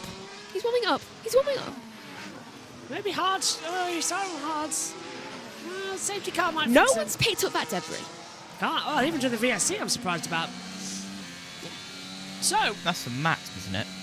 Yeah, it's his rear brake duct, isn't it? Causing problems even after he's out. Oh, what a race this is! This is brilliant. What a Grand Prix. Fernando Radio. In terms of plan, we're basically on plan. Next stop will be on our plan. Copy, hopefully +5 or something. Yeah, safety car, you saw anything can happen. Exactly, and if anything, Russell's struggling a bit with Perez behind him, so we can use that gap for protection, looking after these tyres. Right, so that's why he's dropped the pace then. He's not struggling with the he's saving tyres. So Alonso's thinking about the long game here. That's why he's dropped pace. Excellent. And that's from the Team Radio AI chat, right? Yeah, copy. Fantastic. Yeah. Oh, yes. This Australian Grand Prix is built as Perez round the outside gets ahead of Russell. I didn't even see that coming. Where did that happen? Great move from Perez. Needs to be out. Well, he nearly just went round the outside of Russell. I didn't even see it coming. He is a threat to Alonso's possible win, or Lando's possible win, or Sainz's possible win. Leclerc, I'm sorry, you're not going to win. Piastri, what about him getting a first-time win of a Grand Prix? No, I'm sorry. Those two don't get a win. Lando could win. If Lando wins, could someone get me my hat? Where is it? It's on the top of the wardrobe in the other room. It's in. No, that would be amazing if you can do it. This is good. When was the last time we said in Australia, Ferrari are 1-2 and McLaren are 3-4? I don't know, but it feels like... It must have been 2010, somewhere around those. That's a long time since we've last said that. Maybe even, I don't know about you, going back to the 90s. Where we had it. Late 90s would be a great shout, wouldn't it? The callbacks of Mika Hakkinen, Coulthard, Schumacher and Irvine. Yeah, it's a great shout there. And of course, famously, Hakkinen in 99 retired from that race with a engine gearbox clutch problem. It wouldn't connect together. Car's like a rocket ship. Yeah, he felt the And that's Red Bull. Right, we've got one Red Bull out, and now the cosmic universe needs to get the other Red Bull out. Because then we've Why got don't you text that he's going to win? Nah, because then he probably would win. Because I've got a... Didn't work for Matt. Yeah, well, I've got a Checo shirt, remember? So if Checo wins, I get to wear that. Another fastest lap from Carlos Sainz, 21.471 is now on you. Fastest lap of the race, and he's gaining time on Leclerc here, built up by about 2.5 seconds. 2.5 tenths on that last lap. I was going to say 2.5 seconds. That's mega from Sainz. Only 2.5 tenths there. Zac Efron was watching on as well. Do you reckon he's Max's curse? Was he in High School Musical? Yeah. Never watched it, but I do know that he was. This could be the greatest show. That's another one. I watched that. I bow to Josh D's mastery of the words there. That was fantastic. I would also say we're all in this together. Oh. It's better than the Taylor Swift puns. Yeah. Right. Australia, where is she right now? Oh, Australia. I don't know. 22. I'm surprised she was not at this Grand Prix, to be fair. But we're on 23 now, so we get away from that. Alonso personal best, 22.4 from him in this race. And at the moment being closed in by Perez by about 6 tenths per lap. But of course, Perez absolutely pushing hard. The way out here for the likes of Ferrari and McLaren, if Alonso is saving these tyres and trying to preserve them as much as possible, is for the Ferraris and the McLarens to absolutely push like nothing else. They've got to open up that gap to Alonso and cover off any sort of pit stop shenanigans that could happen for Aston Martin's way.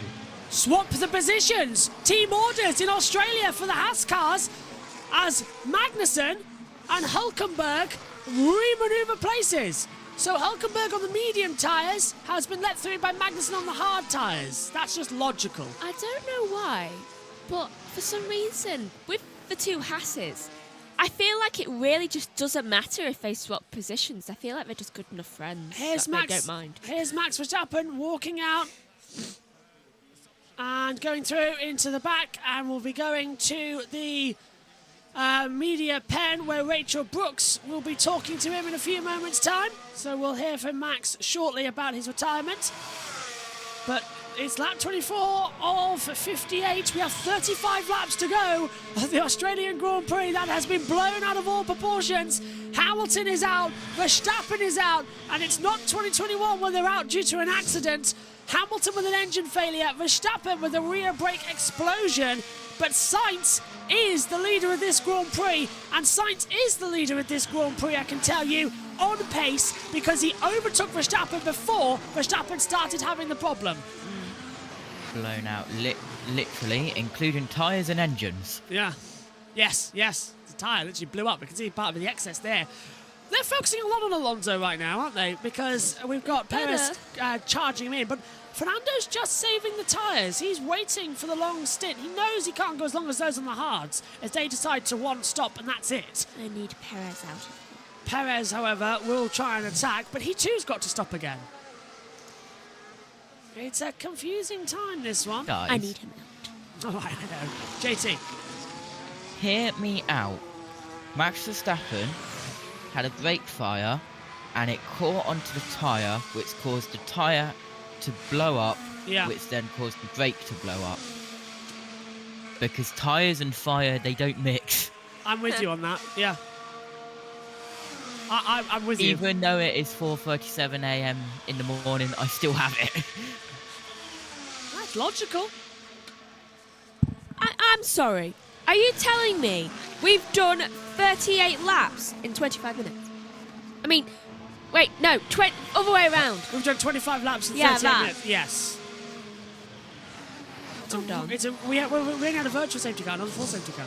Hold on. And Alexander Albon hasn't hit the wall yet, so we're fine. Don't curse it.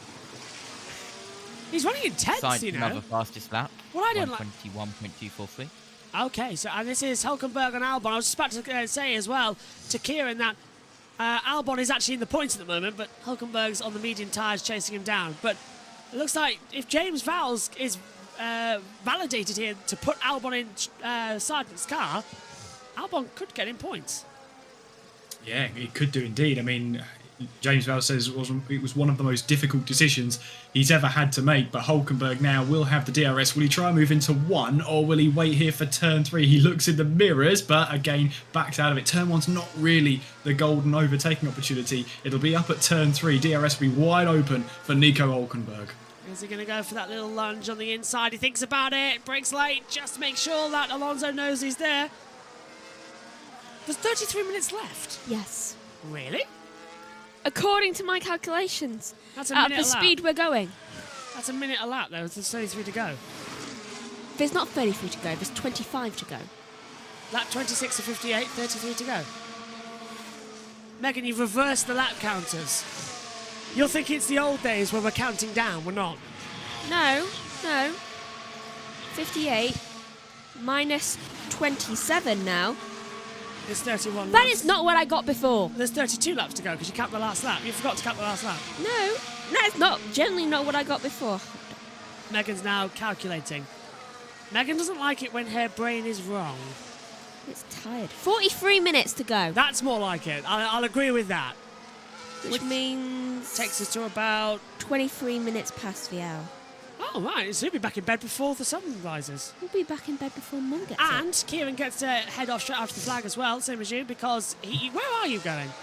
Is it a racetrack? That's classified. No, yes, it is right. a racetrack, yes. Is it Vans by any chance? It's not Brad's, no.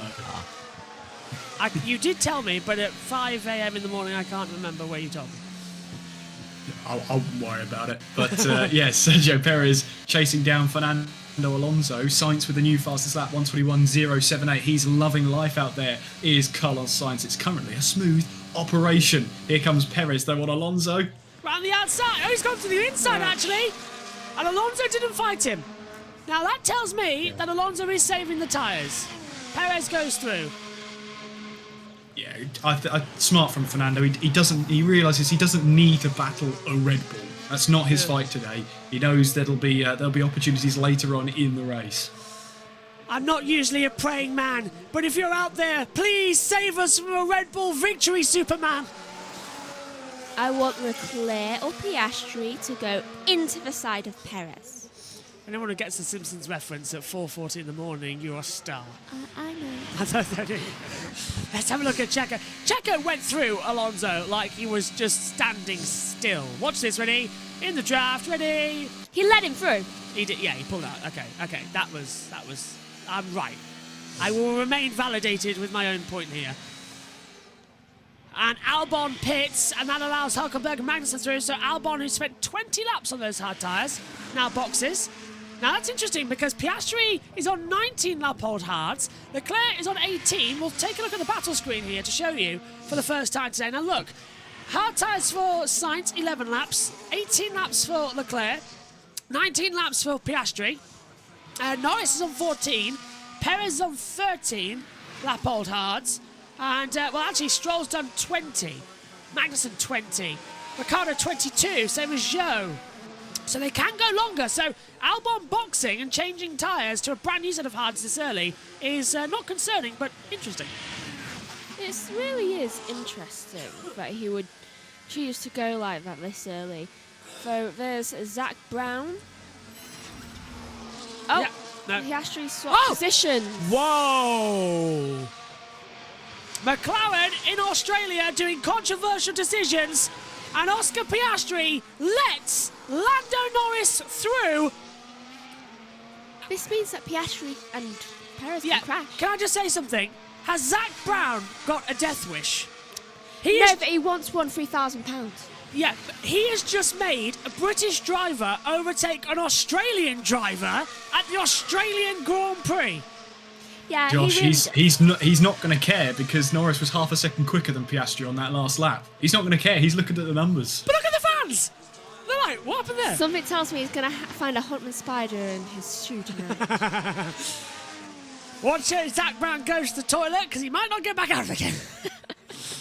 Zoe has said, I need more grip, not more tyres. Piastri has said, okay, Oscar, let's try and keep in DRS as long as we can. Lando's tyres are in a better state. But then Lando goes and says, I have understeer at turn 5 and oversteer at turn 8. Oh, for God's sake. Yeah. He's been kidnapped by a kangaroo. There's the kangaroo, everyone. He is the kangaroo. So, it's lap 30 of 58. This Australian Grand Prix is flying by, and it is a good one. But we just need some more action at the front.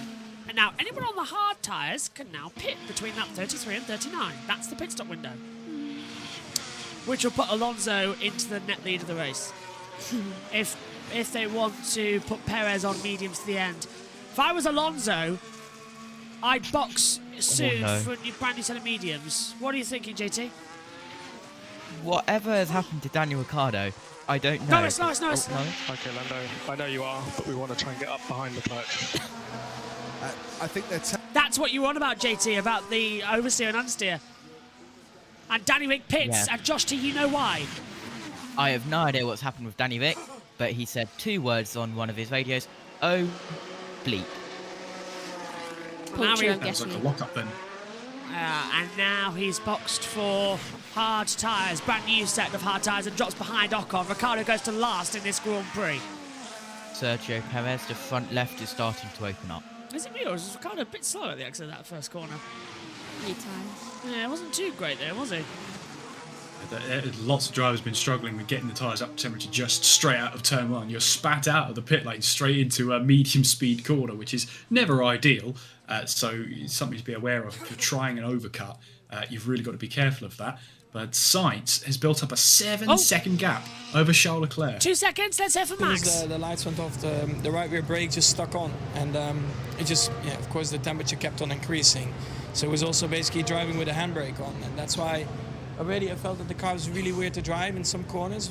Yeah, just very snappy. While the laps to the grid, the car was really spot on, and I was very happy with what we were doing.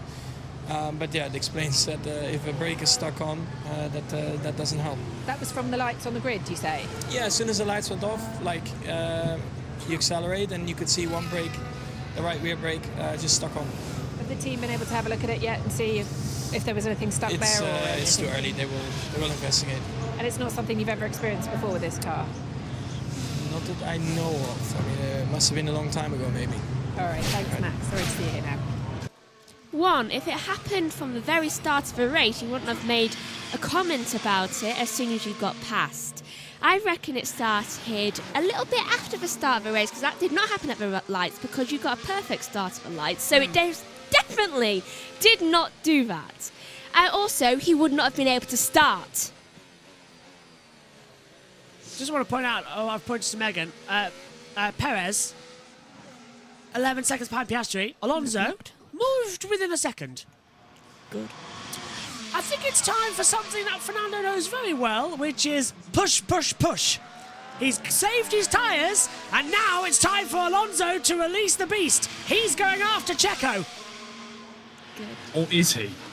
I don't think so. I think he's just using Perez's DRS here to try and pull him along. We've seen all weekend that the Aston Martin is quick in a straight line. If Alonso's going to keep up with Perez, it's on the straight line. And if he's got the DRS to help him with 4 DRS zones, that's how he's going to try and keep up with Perez and try and bring him along without taking too much out of the tyres here. Oh, to be honest with you, that's perfect. I agree with you, Kieran. That's perfect. Megan's smiling there like a viper.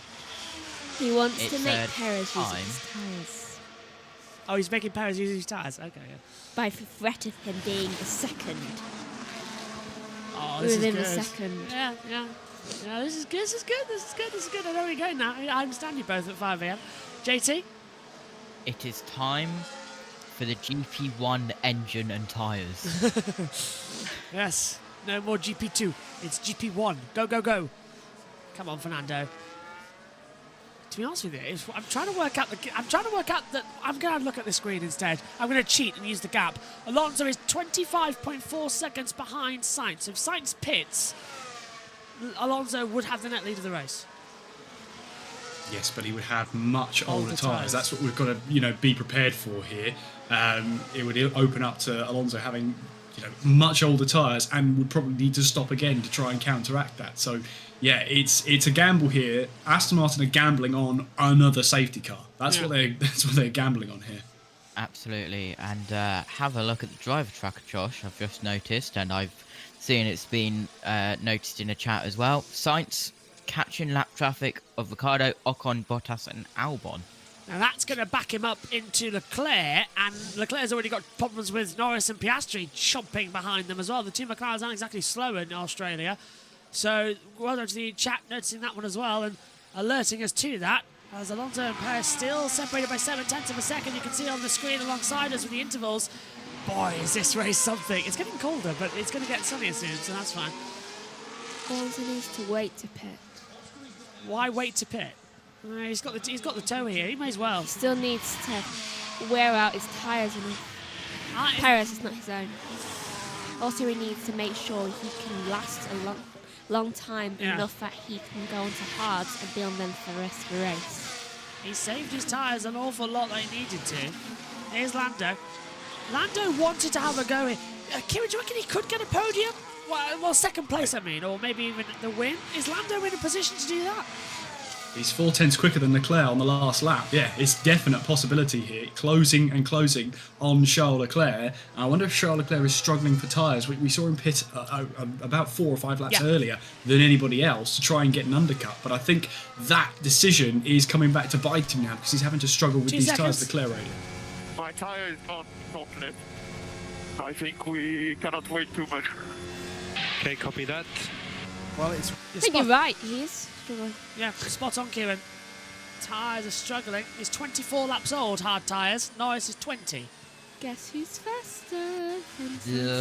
Lando Norris and 100% pace, please. 100%. Carlos Sainz, pit lane. Sainz pits, okay. And here we go with Ferrari. And the Leclerc box. What? Are they double stacking? So are they? No. Are they double stacking? And McLaren are coming in too. Sainz have gone through. And, well, hang on, that's Piastri coming in then. So Leclerc boxes, and Piastri comes in too. So that puts Norris out to second. No, hang on, McLaren have duped him. Through, Josh. Yeah, McLaren's duped him. McLaren came out, and they've gone back in again. And they've been duped. So Ferrari have brought Leclerc in to get him out of the tow, and now he's going to come out ahead of Perez and Alonso. But Perez is going to get him, and Alonso might get him too. This has not worked out for Leclerc. You wait, thinking, what? Perez is blocked. Josh. Perez is blocked in turn 1 by Leclerc, and here comes Fernando with the DRS. Leclerc gets out of one way. He'll have the tow down to turn 3. Alonso using the DRS. He's on medium tyres, much faster. Now's the time to go for an attack, and Alonso's all over the back of Perez, who goes wide and shuts the door. So Lando got a message saying Lando boxed to overtake Leclerc boxed to overtake Leclerc. So they must have been planning to pit Norris, but then they noticed Leclerc pitted, so they didn't do it. Yeah, they pulled him back. Go on. Leclerc being able to go in front of Perez meant that he could wear his tyres out more, meaning that played right into the hands of Alonso. Okay, Kieran? Yeah, I was just going to say, Leclerc has actually emerged just right out of Perez. Was just outside of DRS zone, but Perez has drawn him back in here. How much did that affect Alonso, though? Because he should have been able to pass Perez there. Now Leclerc's in front on fresher tyres, and Red Bull getting ready for a stop for Perez. So this will release Alonso. Yes, it will, but I wonder what the pace is going to be because Perez has been struggling for quite some time now. He's been one of the slower of the top 6 at that, and Perez is boxing now. Okay, so this releases Alonso to try and have an attack on Leclerc. Now, Alonso saved his tyres and he's on mediums. Leclerc's on brand new hards, and he should have a similar set of pace with 23 laps to go. Russell moves up to 6th, so Perez is going to do this all over again. He'll get out ahead of Stroll, who's coming down the start-finish line now. No, will he actually? I'm not sure. Stroll goes past, Tsunoda goes past, so this is going to put Perez down behind Tsunoda as Hülkenberg has come into the pit lane as well. Free tyre stop made as well. Oh, and Perez was sliding out of one. Is that not right? Yes, it is. I knew that I knew they were too slick. So it's changing now. Go on, Kieran.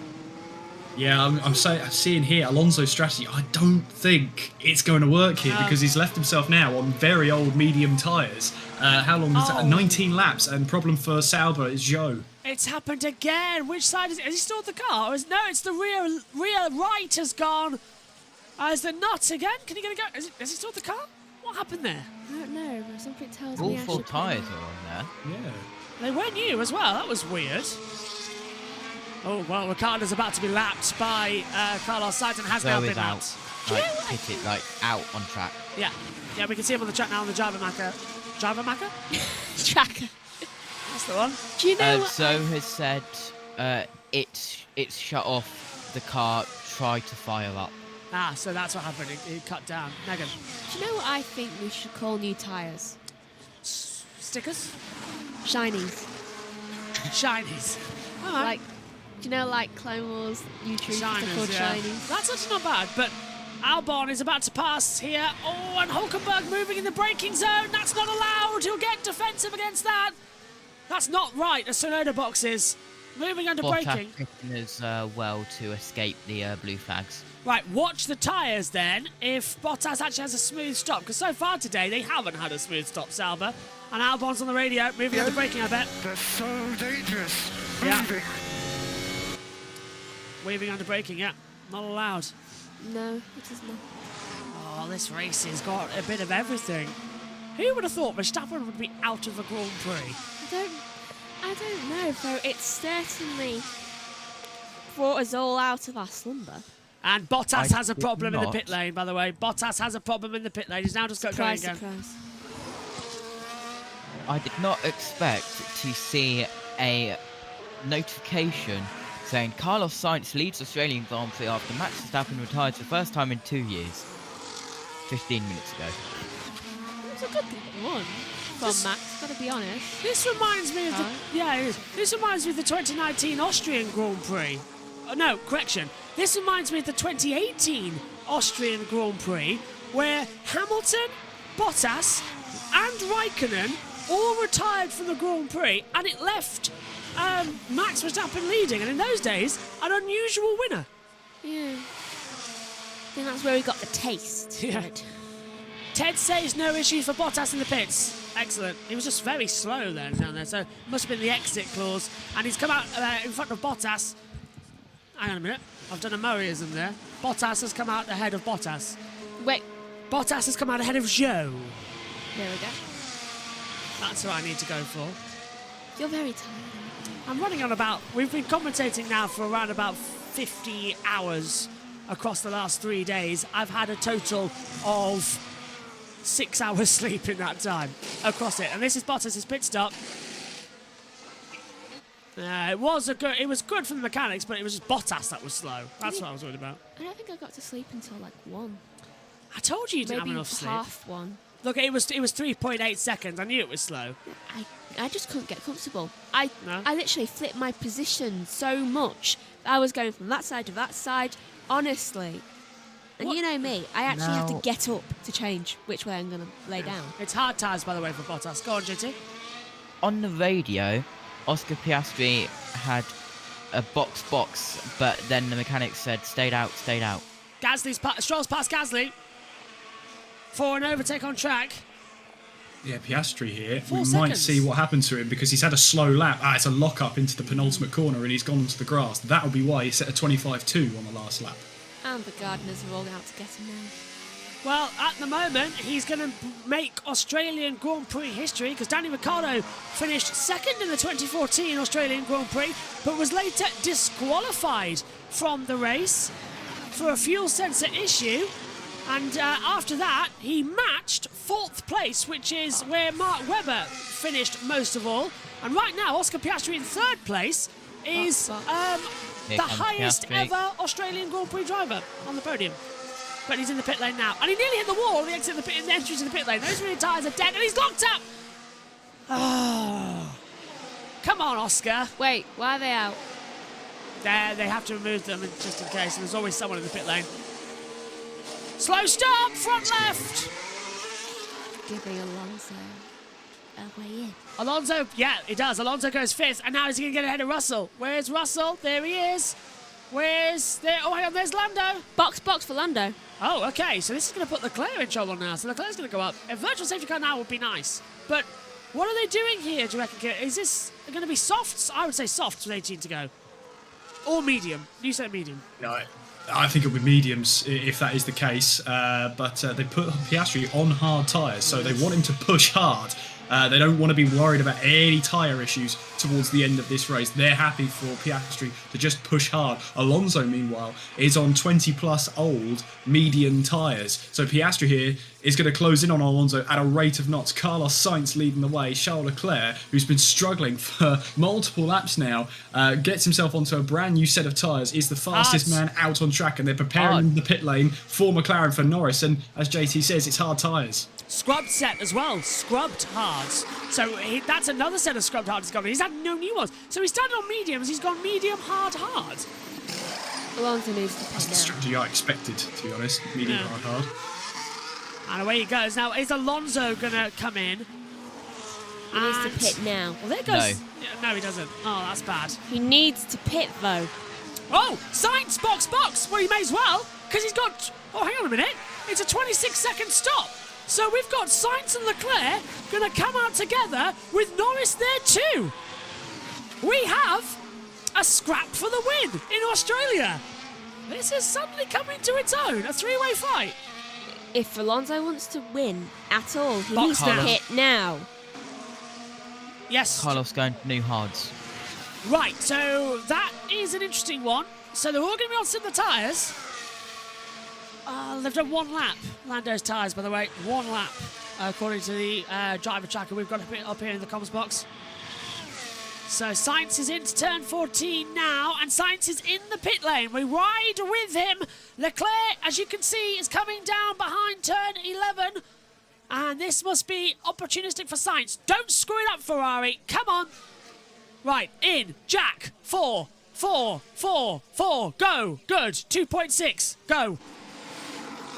Do not go past that pit lane. He's got it. He's got it. Easy. He'll easily rejoin the lead. Oh, there's Alonso! Alonso being passed by Piastri! Alonso, box, but it's too late! Piastri's got him! And he's a Sainz has got 8 seconds to Leclerc! Wow! Why didn't Alonso box when he needed to? He is on 24. Because they gambled on a safety car. And it hasn't happened. They got lucky once, they didn't get lucky twice, and he might rejoin here in 7th place. Hard tyres as On well. set of hards. Yes, he's behind Perez, but a late safety car could put him in a good position. Who needs to pit in front of him? No one. Perez has stopped. But everyone else Russell tyre. hasn't. Russell's on 33 lap on hards. As we see, Alonso went defensive. He went a bit too defensive. Staying out. So Russell is staying on the track. He might try and go at the end, but a long time ago, so he's going to have to pit again. Russell's going to have to pit again. Oh, and this is Tsunoda making contact with Gasly. Gasly's gone down to 13th now. Tsunoda's up into 9th place. I don't think there was contact there. That's a solid move from Yuki down the inside there. Oh, it is, yeah. Yeah, no contact at all. Clean as a whistle from Yuki. Why is Gasly dropped down to 13th place? Is he? Oh, that's why he's in the pit lane, yeah. And he's lost a lap time as well for track limits. Turn 2 on lap 41. Hey, that's the first one of the season, everyone. No. Hamilton had one in the early parts of the race. We saw Hamilton go off earlier on in the race, and they decided to rub salt in the wounds by deleting that lap time. Lap 10, turn 2. Right. So that's the second one of the race. Hey, it's been a good one, though. You can't really go wrong on a street circuit. Yeah. I mean, it's always good when Verstappen doesn't finish or doesn't win as a move there. That was close. Albon nearly wrecking a second chassis this evening by defending against Magnussen. I mean, he could do that. Oh, the other way around. That was, Magnussen wanted to move up the inside, going in towards 9 and 10 there. Oh, that was close. I think there's Your Russell tyre doesn't feel good.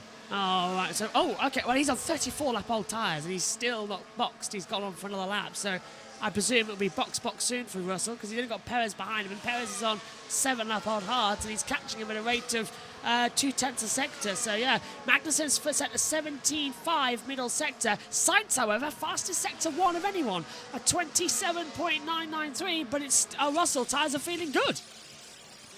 Which is it? Ocon box. Right, Ocon boxes. Which is it then? Tyres are good, tyres are bad. Some 34 lap hards. Yeah, it's confusing. Australia likes its tyres. It's the surface. It's been redone recently as well, so it's still good. And it's been bedded in quite well with a lot of rubber this weekend across 5 different racing series. 3 of them Pirelli, 1 Michelin, 1 Dunlop and Goodyear with supercars. On board with DRS, this is Tsunoda going for Stroll. No, correction. This is Magnussen going for Albon for 11th. Don't know what I was thinking there. There's some video from Fernando Alonso, his engineer, saying so basically Russell's our race. Magnussen was right up the inside and nearly did touch the rear of Albon. Just a little kiss to the rear tyre. Magnussen sent it in all too late, and we do know K-Mag likes to live on the dangerous side. Back to you, JT. Yeah, so basically Russell's our race. If he tries to one stop, he's currently 18 seconds ahead. I'll keep you updated on the gap. Alonso said, yeah, another threat. Yeah, incident involving Bottas has been noted for a pit lane infringement. So that could be a time penalty for Valtteri. Where is it? Well, he's 15th anyway. I've screwed myself with my predictions this weekend. The only good thing is that I think I went for Leclerc, which means I'm going to get some good points in the fantasy. Alexander Albon team radio. Good luck at the Tour de l'Auto. Let's have a look at the fantasy. Is it going to work with the Wi-Fi? I'm not entirely sure. Nah, it's not working. It's going wrong. I'm going to shake my phone with various degrees. Oh, look at that. Well, why don't you just use your data? Fastest lap. It's not working either. Fastest lap for Piastri, 120.395. Here comes Magnussen around the outside of. This time he makes the move stick through turn 9 and 10. Nicely done. Right, so I'm not Haas are happy with that. So I've got Verstappen, Alonso, Zhou, Bottas and Albon. So I've lost points on Zhou and Bottas. You might gain some on Albon. What? That's not... did I not get the clear at the end? Albon radio issues. Oh, okay. So that explains why Albon's not losing time. Has the timing screen updated for anybody else in the last minute or so? On my side, yes. Because after I looked at it and said about Sainz and Magnussen having the same sectors, Sainz's sector 1 was another fastest lap. Is it another one? Incident involving Bottas will be investigated after the race pit lane infringement, and incident involving Gasly noted failing to follow race director instructions, crossing the line at pit exit. And this was Max Verstappen who retired in lap 3. So we had a moment at turn 3, and that's when we saw the smoke, and he got passed by Sainz. And yeah, there was the smoke that I spotted down into the braking zone for turn 1. And then it just exploded, and it got worse and worse and worse.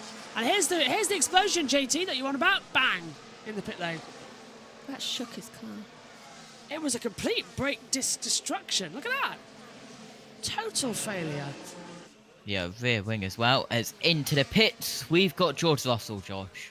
Up on the jacks, on go the hards, and away he goes on a Stellar's Shinies. 2.5, fastest of the day. Kevin tells me that's a one-stop. I thought it was Hamilton for a second. Russell, yeah, he's done 33 laps on those tyres. It's his second stop of the day. If Alonso doesn't win, then I think Norris deserves it. He's well, fine. They're inside 10 seconds. They're inside 9 seconds. Yeah. He could, theoretically, if something bad happened to him. Fernando Alonso getting ready to battle Russell, but Alonso's got out in front, so scrap that. So this is lap 47 of 58 of the Australian Grand Prix, and Lando Norris comes across the line and sets the fastest lap of the race. It's a 1:19.971. See, he's got the pace. He has got the pace, and now it's beginning to push. This is where Lando will start to attack, and I think as well, Kieran, he saved the tyres a bit. Now he's going to go for attack the 2 Ferraris, and if we know one thing, that McLaren has got a good race car underneath it. Is it the match of the Ferrari, though? Well, 8/10 quicker than Charles Leclerc on that last lap alone. Gap at the line was 4 seconds and 3/1000. So he's really closing up very, very nicely indeed. So we'll see, keep an eye on it with 12 laps to go, 11 and a bit if you're picky. But Sainz leading the way then by 5.1 seconds and setting good sector times. Just keeping an eye on Russell's sector times then. He's just set 2 in a row in sector times quicker than Alonso's. He's about 0.3 quicker overall through the last 2 sectors than Alonso. Worth keeping an eye on that battle. Gasly now under investigation for crossing the line at pit exit. That'll be a time. I thought he did. I thought it was too close. We've been saying it all weekend long because they can go over the dotted line, but not the solid yellow line. And it's hard to tell here because it's a street circuit. There's lines everywhere. Well, the McLaren one too. It's like looking at a wrinkly sponge. Let's have a look at the Leclerc responds. This is how. He had the DRS in that third sector. Has he made a mistake? Oh, he touched the wall! He touched the wall! Entry to 11! Whoa! Yeah, which is why 10 centimetres to the wall, but it's why we use yellow painted lines for the track edge and pit lane lines, because the street circuits are normally covered with white lines. Yep. Good thing 5-second time penalty. Gasly crossing the line at pit exit. Was that what you were going to say, Kieran? I was going to say it's a good thing that sunshine doesn't exist to sort of gleam in on the lines and make them shiny, so no one can see what colour they are when you're in a cockpit. Yeah. But that's another conversation for another time. Sunshine, lollipops and sprinkles. It's 5 a.m, Megan, wake up. I know you're awake, but it's like you've got to keep everybody awake at home. So Gasly then with that penalty. Well, if you've made the effort to get up, stay up, wake up, shake up, whatever you've done to watch the Australian Grand Prix, first of all, well done and thank you for joining us on the watch-along coverage. And congratulations, you've seen a classic race as we confirm the penalty for Gasly for crossing that pit lane exit line. And the race can still attack. Something tells me that Omi didn't fall asleep. Oh yeah, Omi's watching. He's not in the pit. He's sort of in the pit lane, but he's watching on his phone. I really hope. Actually, Omi's going to be delighted with this because it's a 1-2 for Ferrari. Omi, I know you're watching. I hope you're delighted. I know Jess is watching as well. This Grand Prix in the VC. I hope you two are enjoying it. And we'll get your thoughts next time where we next talk. As this is a Ferrari. Well, okay. Can I say it? I'm bored of the Ferrari domination. F1 have got this wrong, for goodness sake. I mean, it's been a good race, but I think we've got to be careful here to not call it an absolute blockbuster classic just because Verstappen retired. It's been strategic. There's still got 9 laps to go here with the likes of Russell closing in on Alonso. He's only 1.1 seconds behind now. Norris setting another fastest lap of the race, a 1:19.915, but that's only a 10.5 quicker than Leclerc. So the gap's still 3.7 seconds. So this is only really the fight for second. Sainz has got this one nailed on if he can just keep it on the road. This feels like a classic Australian Grand Prix in terms of you get up in the middle, from a UK viewer's point of view, you get up in the middle of the night. It's not always a banger, but it's an exciting race and it makes you think about it, and it's a strategy-driven race, as you said, Kieran, and it's a good race. This is Gasly crossing that line. Oh, where did you do it? There you go. Oh, yeah. Well, to be fair, I couldn't see it. That's mean. Well, I was going to say 17 other drivers managed it. Yeah, that's good. Oh, Russell twitching. Rules are the rules. The rules. Instead, I tell you what, Johnny Herbert's the steward, the driver steward this weekend. Instead of Johnny Herbert, can I make it Jürgen from Fairly Odd Parents? I think that might be a bit more exciting. It would do. You did not follow the rules. I would make it. Go on. Yeah, oh sorry, Leclerc's responded to Norris with a 19.9, Norris himself a 20.1, so it's very stable, the gap between Leclerc and Norris. He's doing exactly what he needs to do, Charles Leclerc. Half a second quicker than Carlos Sainz, but I think Sainz here, with 8 to go, 7 and a bit for Picky, is just looking to get this to the line. Omi's not in the voice chat. If he's fallen asleep, we are going to get him later on kicking himself in the commentators chat, so just be prepared for that, everyone. As well.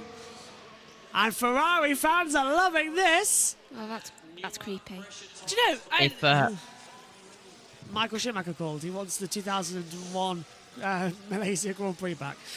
Go on, that's Jesse. a live view of the pit lane team who were fired for being for Ferrari clowns. And well, if Omi has fallen asleep, let's just say it's been a Verstappen domination once again. Yeah. I tell you what, if Omi's fallen asleep, look, Omi must be chloroformed for every successive Formula 1 Grand Prix the rest of the season. I'll tell him. Just so it's better. So, are you telling me? Go on. Oh, sorry, Josh. I was just going to say Hulkenberg up 6 places, by the way, from where he started, up into a points-paying position. Really good race from Nico Hulkenberg. He's had a good one in that Haas and is looking to score another point on the board for himself and Haas today. He was. Oh, yeah. Megan reminded me he was on my fantasy league before I changed it for the 2 Saubers. Do you know what I really don't get? Why you change a Haas for a Sauber? Because I did it 20 minutes before qualifying, and in the previous session... Well, you did it wrong. Sauber were quick. Never judged Sauber to be quick. You only have 2 changes. Lauren Meekis is on the pit... Oh, sorry, JT, go. Let's leave that. JT, go. Why would you choose Sauber when they can't get 1 pit stop right? True. They've got 1 pit stop, right? Right, can I just point out, when I picked this... Better off I am severely sleep deprived. Okay, we'll give them that. So from now, next week, can I actually pick? Yeah, next week you're in charge. In Japan, Megan's in charge of my fantasy. Okay, good. You might I was going to say, Josh, could you let us know what your predictions are next week or 2 weeks' time, so we know what not to go for? That'd be great. Thank you. I think Max Verstappen's going to win in Japan. I think I might tweet it. It's fine. Well, I'm picking next week, so... Yeah. You're not even in Japan. I know, which makes it so perfect for me to pick. Unbiased judgment. Yeah. There's Max Verstappen. He has missed out on 50 laps of this Grand Prix. And all I can say to that is... I love Max. He's an honest bloke. He's a good guy. He's a fantastic racer. But boy, am I happy that this race has turned out the way it has. I'm sorry, we but... just don't like the domination that happens. Max is a stand-up guy, wonderful racer. What he's doing with Adrian Newey is to be respected. But boy, has this been a bit of a refresh for Formula 1. Because it's not the driver that we get annoyed with. It's the fact that they win every single race. I mean, we got annoyed when Lewis started winning every single race. Yeah, but Megs, I mean, in Formula 1, it's still so dominant. I mean, in the past 22 Grand Prix, we've only had 2 guys win. Yeah. And we're still going to get that stat because it's going to be Sainz here. Yeah. I mean, come on. 10, it won't be the perfect 10. No, he won't get 2 perfect 10s. Which is, interestingly... Go again. Yeah, you go again. And if he actually, where does it? If he does it, so Japan, China, Miami, Emilia-Romagna, Monaco, Canada, Spain, Austria, Britain, Hungary. So if he goes on a 10-win streak, it'll be the summer break where he'll get it before Belgium. And there's sprint races involved as well, so count that in China and Miami.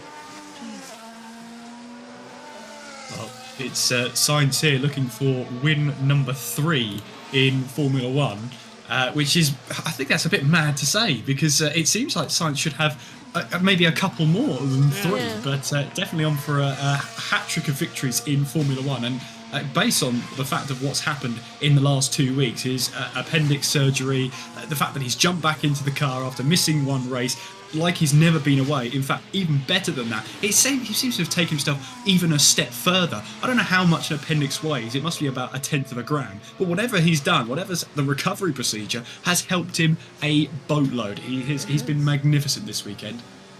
Ollie, key to races, appendixes. Say again, make it louder. Key to races, appendixes. Yeah. Appendixes. Removal. Ollie Behrman is currently kicking himself right now. That could have been him. What could have been? What could have been? 1 to 18 grams. 1 to 18? 1 to 18. Wow. That's a very big range for an appendix. What's this chocolate bar weigh? Hang on a minute. Doesn't actually tell us. I'm going to say here, Russell, DRS range for Alonso here as they make their way on towards the back straight. Can you call it that? In towards turns 9 and 10. This is a chance here for Russell to pass Alonso for P6. And it is a... Oh, no. Turn 11. So he doesn't get it done that early, but Alonso goes a bit wide, and here he goes. Russell gets on the DRS train down to turn 11 and goes to the inside line. Alonso doesn't even try and defend, but Russell can't get through. Too far behind. All we're getting now, by the way, is blue flags everywhere across the board. It's that type of race day, I'm afraid. 8 grams. 8 grams? 8 grams. I forgot Lewis wasn't in this race. There's Lewis. I remember that massive engine failure for Lewis, where it just seemed like it exploded on itself. That's going to be I know it was 40 laps ago, but... That'll be a grid penalty, won't it, for the next race in Japan? Well, if he doesn't have to use a new one, a brand new one, I mean, because they get... Got the pull. If it's gearbox, though, as well, that could be a problem, because that hasn't done 5 races yet. That's true. Yeah. That's true, yeah. Verstappen had a brand new power unit on Friday, we learnt this morning. Go on, JT. Going back to what Megan said earlier on about 43 minutes remaining in this race, you may have got it bang on, Megan. Yeah, you really have. 23. Because we are going to finish at 5:23. Yay! I'm never going to doubt Megan's calculations ever again in the commentary box. I remember what Josh said in Bahrain, though. If we get a safety car situation, it goes straight to red flag. So oh, yeah, that's true. Bear that in mind. Bear that in mind. Oh, hang on. Have we actually run out of that time now? Because safety car, red flag restart, it'll just have to end into safety car at this point. We've still got 43 minutes left. I know. Sainz ready to tie. He's only got... Kieran, you've cursed it. No, I haven't. Yes. It's 3 to go, and Sainz has a 4.5 second gap over Leclerc, in which he lapped 2/10 quicker than on the last lap. Russell just put a tear off on the track. Russell just threw a tear off on the track. I hope you get a puncture, Russell. I just noticed it and pointed out to Megan. So, Sainz's tyres, they've only done 14 laps. Leclerc's done 21 and he's fine. Sainz, stop moaning. I must admit. Harper, get some help. Well, this is going to be the second most impressive thing I've seen this weekend. Hang on, I'm going to interrupt myself as we get fast lap 1:19.813 from Leclerc, but here comes Russell, 6 tenths behind Alonso, into the braking zone. Can he make a move? Coming into turn 9 and 10. He's going to go to the inside. Alonso goes defensive very late, and that's going to upset Alonso's exit, and Russell's going to have the pace. Down the back straight we go. In towards turn 11. Russell thinks about it. Leave him alone, Russell. Otherwise, I really will. Make sure you have a puncture. It's a 1:19.813 for Leclerc. Oh, wow. Yeah. And Sainz that lap lost 1.2 seconds to Leclerc there. So maybe a mistake on that lap, or maybe a bit of traffic. Either way, 1.2 seconds slashed out. He's got K-Mag, hasn't he? Right, Leclerc's got him as well, but Hülkenberg's up there too. In 10th position. It's the top. So, yeah, everyone outside the points have now been lapped. But for Carlos Sainz, he is going to try and take a victory. He's third of his career. Appendicitis, yeah, this is the second most impressive thing I've seen all weekend long. The first was Maverick Vinales winning the sprint race yesterday. Yellow flag's out. Russell stopped. What's happened to Russell? Russell is grounding to a halt to the exit of turn 6 and 7. He's in the wall. Oh. Russell's in the wall, and this will be an instant red flag. The car's on its side. Russell is out. Oh my, he's in the racing line too. Russell, this will be a red flag, guys. Stop the race. Virtual safety cars deployed. George Russell hits the wall in the same He hits the wall the same part we saw in GP2 earlier and in Alexander Albon last year. Exit of turn 7. Russell's in the wall, and this will be a red flag. It's the last lap. The race will end. But Carlos Sainz is the victor of this Grand Prix, but Russell is on his side. Both Mercedes are out, and Russell's okay, but a huge accident. He didn't actually get a puncture, did he? Oh, I think he's gone through turn 6 This and is 7. what happens when you put a tear off on the track. I think he's gone through turn 6 and lost the rear. The red flag is not going to come out. This race will end under virtual safety car. Both Hasses in the points. Russell is out. I cursed him. And it is going to be Carlos Sainz to win, but under safety. Now they're going to have to stop this one. They need to get medical things to him. Look at that. I've never seen that before. It's gone. It's in the middle of the track, but it's gone on its side. The race. Yeah, the suspension. He's hit the wall on the rear left, hasn't he? The suspension is completely collapsed. That's why it's sort of at that angle. But we're riding on board with Carlos Sainz then. Josh, this race is going to end under virtual safety car, and it's going to be Carlos Sainz who will take this checkered flag. So we'll hand it to you. We've never had a Formula 1 race end under the virtual safety car before. The medical car has now been deployed. The red flag is on the sidelines immediately after this. Charles to come close to me and we celebrate this one together. And Carlos Sainz has told Leclerc to come close to him. It's formation. It's a domination. But it's not Red Bull. Ferrari win. And Carlos Sainz wins the Australian Grand Prix. Charles Leclerc is second. It's a domination. But it's a scarlet red down under. They win in Australia for the first time since 2018. And we have the Red Bull curse broken. The red flag is now out on the circuit as well to stop anybody else from trying anything under this virtual safety car, as George Russell will be helped. And history repeats itself for a third time. An Australian driver finishes fourth. Piastri finishes fourth. Russell's in the medical car with his car sideways. Piastri finishes fourth. He matches what Mark Webber and Danny Ricciardo have done in days gone by. Russell's car in the centre of the track sideways. If that happened in the last 3 laps, that would have been a red flag. It happened on the last lap, and this is how it happened. Looks like a crime scene. So I reckon he's going to lose the rear coming into it. Watch, down to turn 6, he brakes, turns in, and he lost the rear. It's exactly the same accident as we saw in Formula 2, but he drifts back onto the track, and the wheels get caught underneath it, and he's sideways on the track. I think, Kieran, that's... Mirror ended up in his Yeah, cockpit. it did, yeah. I think. Did he catch the grass on the way in, on the left-hand side? Is that what unsettled the car, I wonder? Let's take... Oh, this is how he bounces back. So there's Alonso. Alonso finishes 6th, by the way. Stroll 7th. So it's actually formation apart from Perez.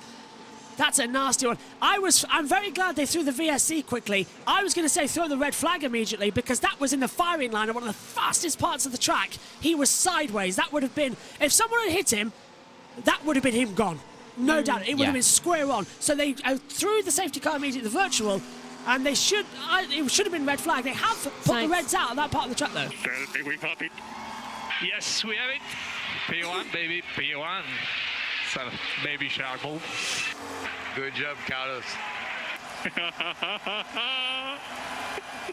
This is amazing. Thank you, guys. Thank you. Unbelievable. John. Life is a roller coaster, eh? It is. Life is incredible. Sometimes. I just like... Thank you, Ricky. Thank you, Ferrari. Forza! Carlos Sainz was 3rd in Bahrain, had appendicitis in Saudi Arabia, and wins in Australia. He is the most consistent Ferrari driver this season, and he's been fired. But total respect that he went across the line there with Leclerc, and here he is now. And P2. Congratulations, boys. Good job, Charles. Good job. Congrats. Yeah, did a good job. Go on, Kieran. Yeah, I was just going to say, well, his contract was up and Ferrari made the call, but yeah, Sainz has proven them and given them all the reasons not to. Win at number 3 for Carlos Sainz. It's a 1-2 for Ferrari. Fastest lap of the race went the way of Charles Leclerc, but here he is, Josh. Well, he'll soon be here. Carlos Sainz, a smooth operation, one less appendix. That's it. As I said, oh, sorry, Josh G, go on, I'll let you go, and then I'll finally finish the point about what I was saying, but go on. Go on. Oh, I was all right. looking at something else. All right. That's the second most impressive thing. Oh. Was a smooth operator. Smooth operator. That's the second most impressive thing I've seen this weekend. Maverick Vinales won the Tissot Sprint in MotoGP with gastroenteritis as well.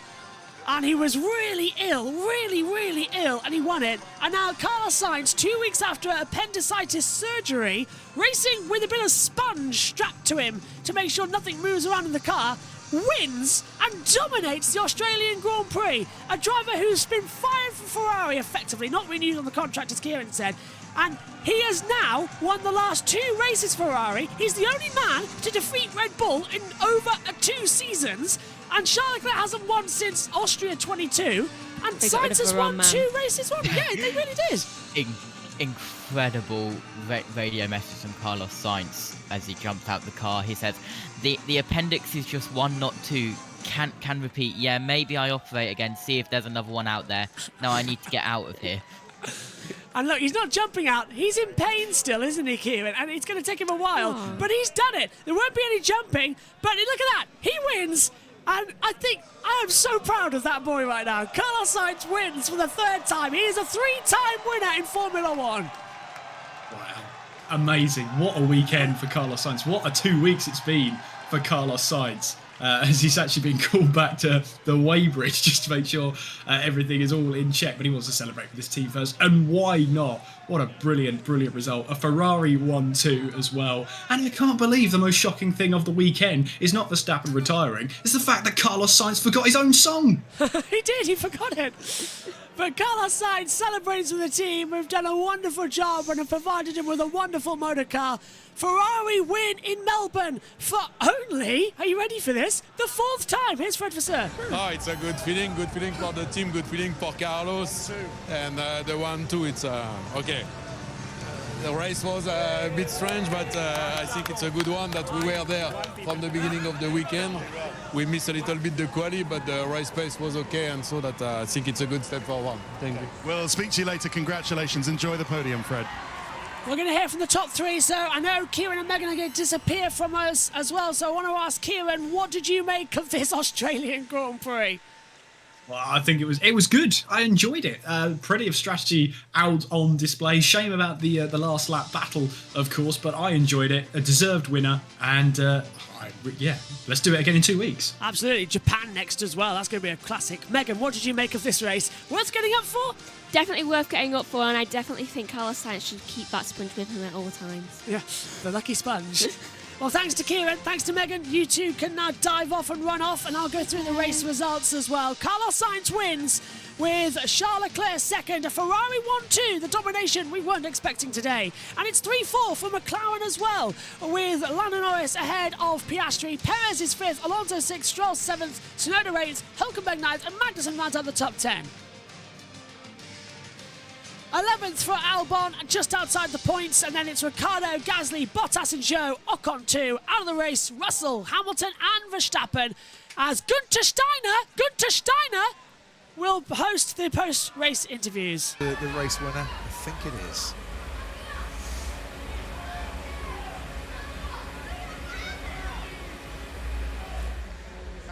Fantastic result. I mean, you know, this was Vamos, Carlos. This was Vamos. This was maximum you could get. First of all, how do you feel because of your appendicitis? How you feel? I see you pretty fit, but tell me. Yeah, thank you. Thanks very much. It was a really good race. I felt really good out there. Of course, a bit stiff and especially physically. It wasn't the easiest, but I was lucky that I was more or less on my own and I could manage my pace, manage the tires, manage everything, and it wasn't the toughest races of all. But yeah, very happy, very proud of the team. Happy to be in a 1-2 with Charles here. It shows that the hard work pays off, and yeah, life sometimes is crazy, you know. What happened at the beginning of the year, then the podium in Bahrain, then the appendix, the comeback, the win. It's a roller coaster, but I loved it, and yeah, I'm extremely happy. Yeah, I'm sure it was made easier by leading out there, your appendix, your pain, everything. It's just a great feeling. at what pace? I think I will recommend all the drivers to take it out this winter. If I would be you, I wouldn't do that because maybe they can go faster as well. Yeah. But when you were behind Max at the start of the race, did you see that he had a struggle when you overtook him? It didn't seem that he was struggling. You just drove past once you got the DRS. Yeah. So could you see something or not? I don't know. I felt like I could keep up with him on the first lap and try and take DRS just to make sure that DRS around here is super powerful. Then he lost the car into turn 3, and there was my chance to get close and attempt an overtake.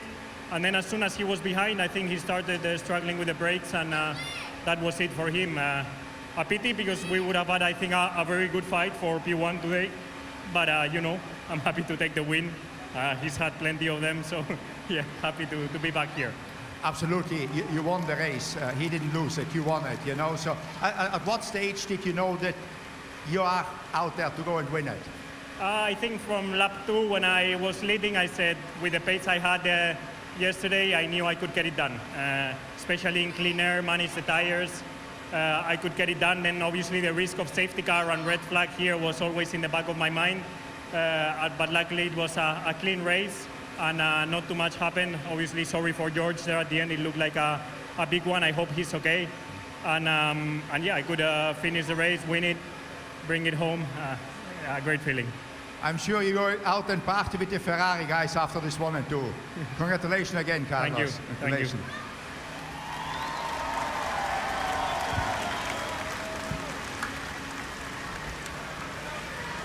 Congratulations to you as well, Charles. Fantastic second place, podium. 1-2 for Ferrari. Must feel great for the whole team, and you must be proud of what you achieved today.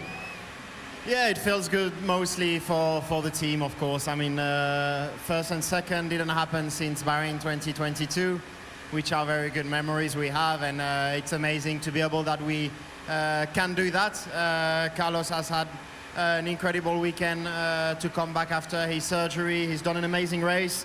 On my side, I struggled a bit more in the second stint with the first hard. There, I don't know, I didn't manage the tyres well. But then the last stint was more positive. But first and second was the best we could do. I saw, did you at any stage think you can attack Carlos, or was it always pretty sure that you cannot get to him, but you could hold off the McLarens?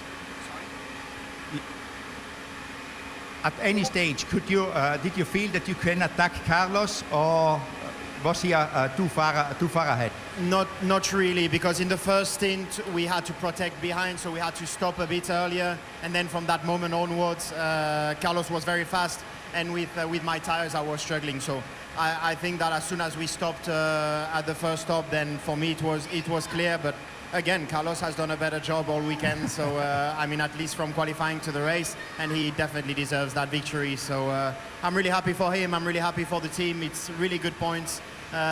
We came into the weekend telling ourselves that we need to maximize our points, and there's nothing we could have done better. So really happy about this.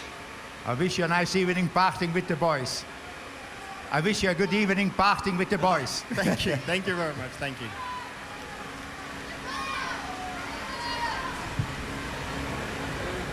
Good job, Lando. Congratulations to the podium. Must feel good, though. Must feel good to be the second force this weekend as a team, you know, and especially for the team, it's great. So out there at any stage, did you think you can get to 2? No, it was a very good day for us. I'm very happy, proud of the team. P3 and P4 is a lot of points in the championship, so that's the first thing. We missed out on Charles. I think our pace was a little bit better. He undercut us in the first stint, so maybe a little bit of hope for second place. I think our pace was strong enough today. But Ferrari and Carlos did a very good job, so hats off to them. They've been fast all weekend, and I felt good. I felt like I could manage the tires very well today, and that was a good step. Probably wasn't expecting to be on the podium, so I'm very happy. I was expecting you on the podium, you know. I said that McLaren will be on the podium, you know. So, but you must be confident now for the team going forward to be in a good position, always to fight for podiums. Yes, I mean it's clear that this circuit suits us a little bit more. So we've been able to push and unlocked a little bit of speed. But it's still another step to Ferrari and to Red Bull. They're 1 or 2 steps ahead of us still, so we need to catch up. But it's clear that we're getting closer, and a day like today proves exactly that. So a big thanks to all in McLaren. Yeah, we're getting closer to our target. It's nice to be back on the podium again, and hopefully we can have many more. Yeah, I'm sure also for Oscar finishing fourth for Melbourne is fantastic as a team effort. Very well done, guys. Congratulations. Cheers. Thank you, man. An amazing race here in Australia. My voice is just about recovering from it, JT. Here's Carlos Sainz, once, twice, 3 times the winner in Formula One under the virtual safety car. Formation finish at the line. Oh, what a race. What was your take on it?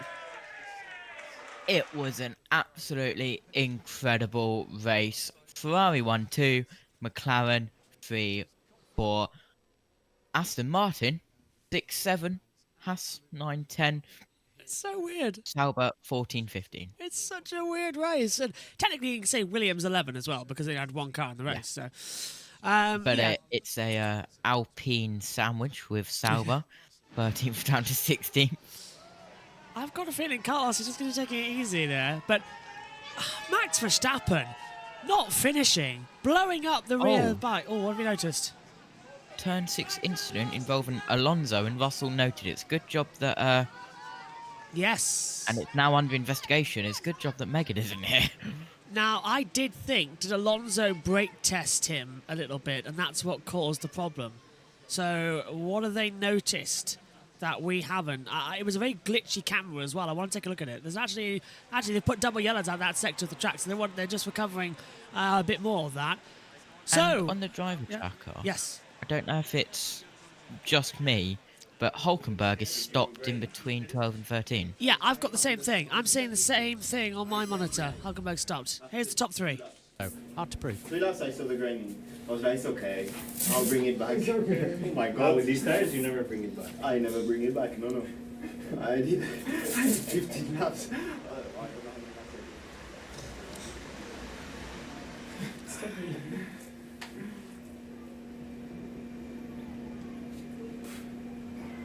Do you reckon you had a problem from the beginning? I don't know. He what was it? The rear brake? He made a mistake in the straight. green towards the rear. But maybe the rear brakes were already going. But then he was on my DRS, and then when I was seeing that, I was like, because he like 2-3 laps. Yeah, I was like, come on, really bad. Oh, whoa! I was on fire. Huh? The rear brakes. It exploded. Yeah. Oh. Oof. What happened to George? Wow, big one, no? I had a big one, I think. But this is what I said in the briefing. This corner, I think it's a bit too much. With the grass on the entry. With the grass, how narrow. I like it. I think they just. I know the shape of the corner is amazing. It's so nice. It's so narrow. Yeah. At the speed we we go. This is it. Not too bad. No, that's not the one. Yes. Yeah. But how did he? The rear tire. It looked like he rolled. No, it's okay. I thought it was much.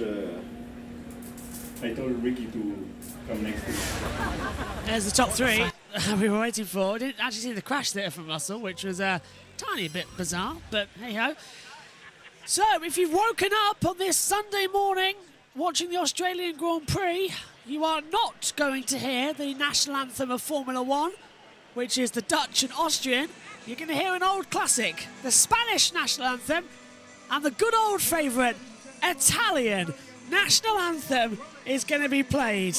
It doesn't happen very often, so I would sit back and enjoy it. 3rd place for Lando Norris here in Australia. It is 14th career podium in Formula One and McLaren's 504th podium. Charles Leclerc takes his 2nd podium of the year and his 32nd career podium. Ferrari podium number 798. And for Carlos Sainz, his 2nd podium of the year, his 19th in his career, and his 3rd win. Ferrari's win at number 243 and 799th career podium, and in their honour, the Spanish national anthem.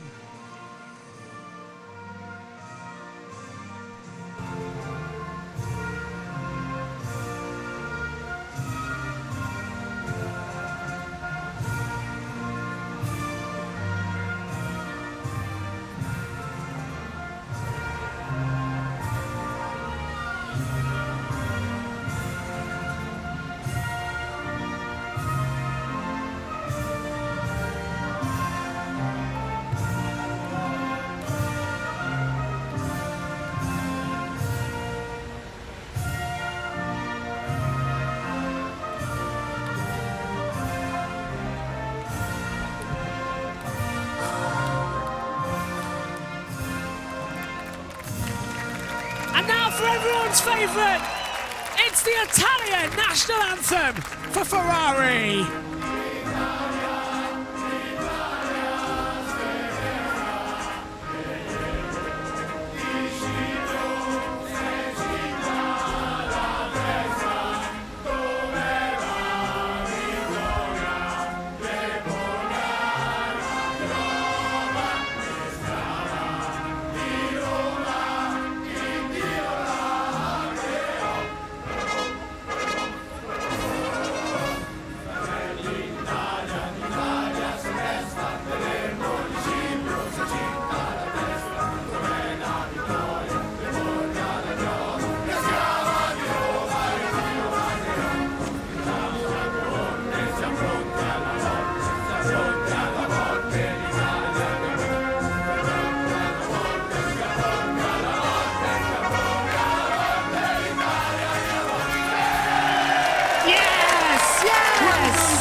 Ferrari, that's what the sport needed after Red Bull's domination for so long. It's only been one team to defeat Red Bull in the past 2 seasons, and it's been Ferrari.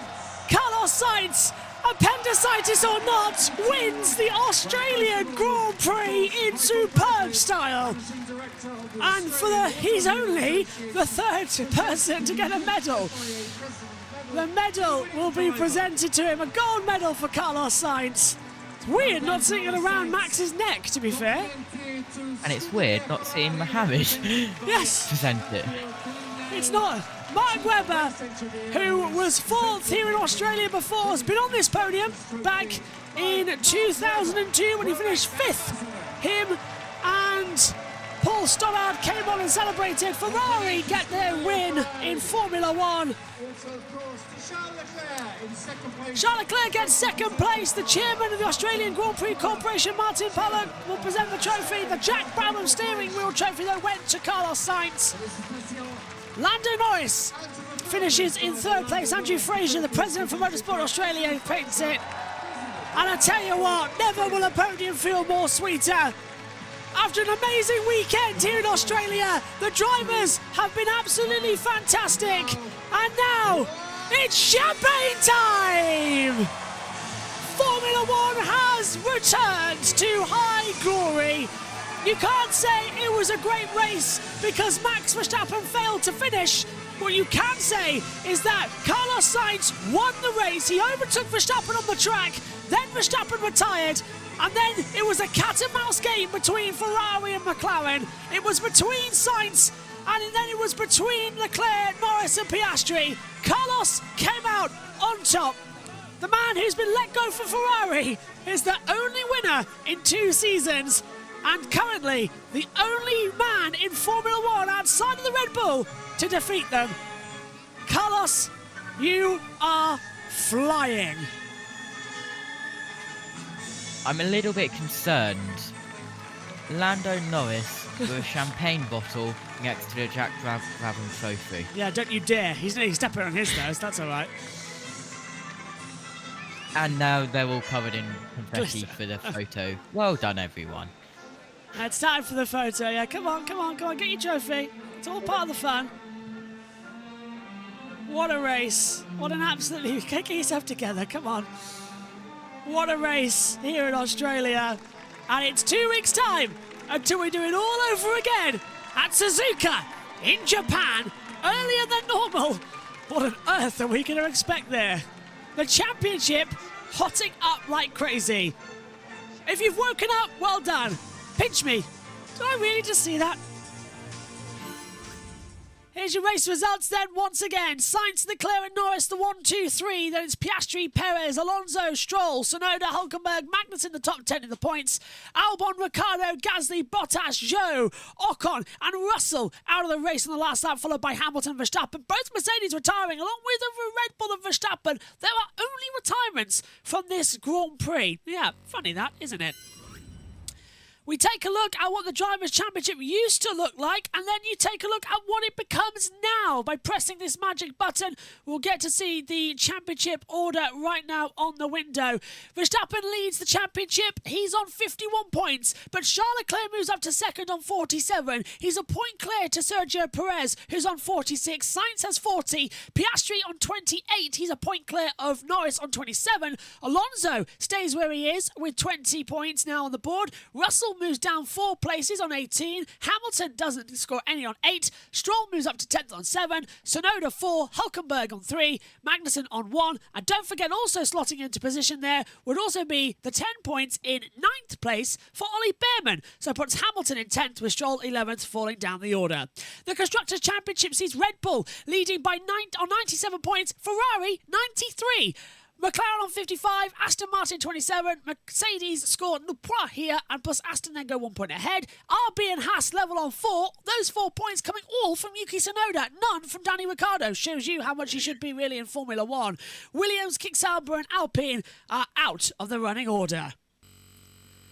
Well, JT, what a race we've seen here. Just for a second, if you can, try and preview what are we going to see when we head to Japan. Well, it's going to be the redemption for Max Verstappen in Japan. He's gone well round Suzuka in the past, but there's a couple of other drivers in the field that have also gone well in Suzuka if Max still has problems. But a lot of work required to the rear right of that car due to the exploding brake and tyre there, which I also saw caused damage to the rear wing.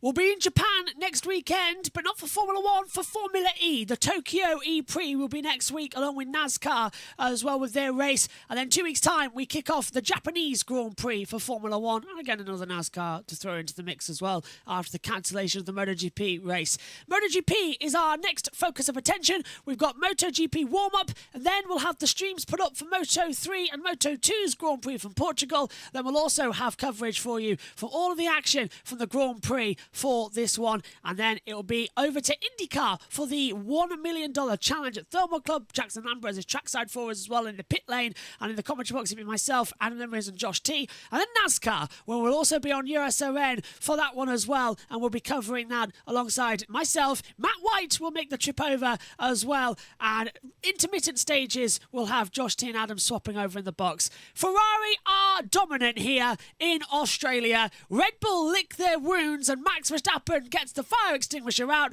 Mercedes must do better, but the championship is closer than it has been in 3 years. Not since 2021 have we had a championship this close after 3 races. And it's between so many different drivers. Who says Formula 1 is dead? It's just coming alive. We'll see you next time out in Suzuka. Bye for now.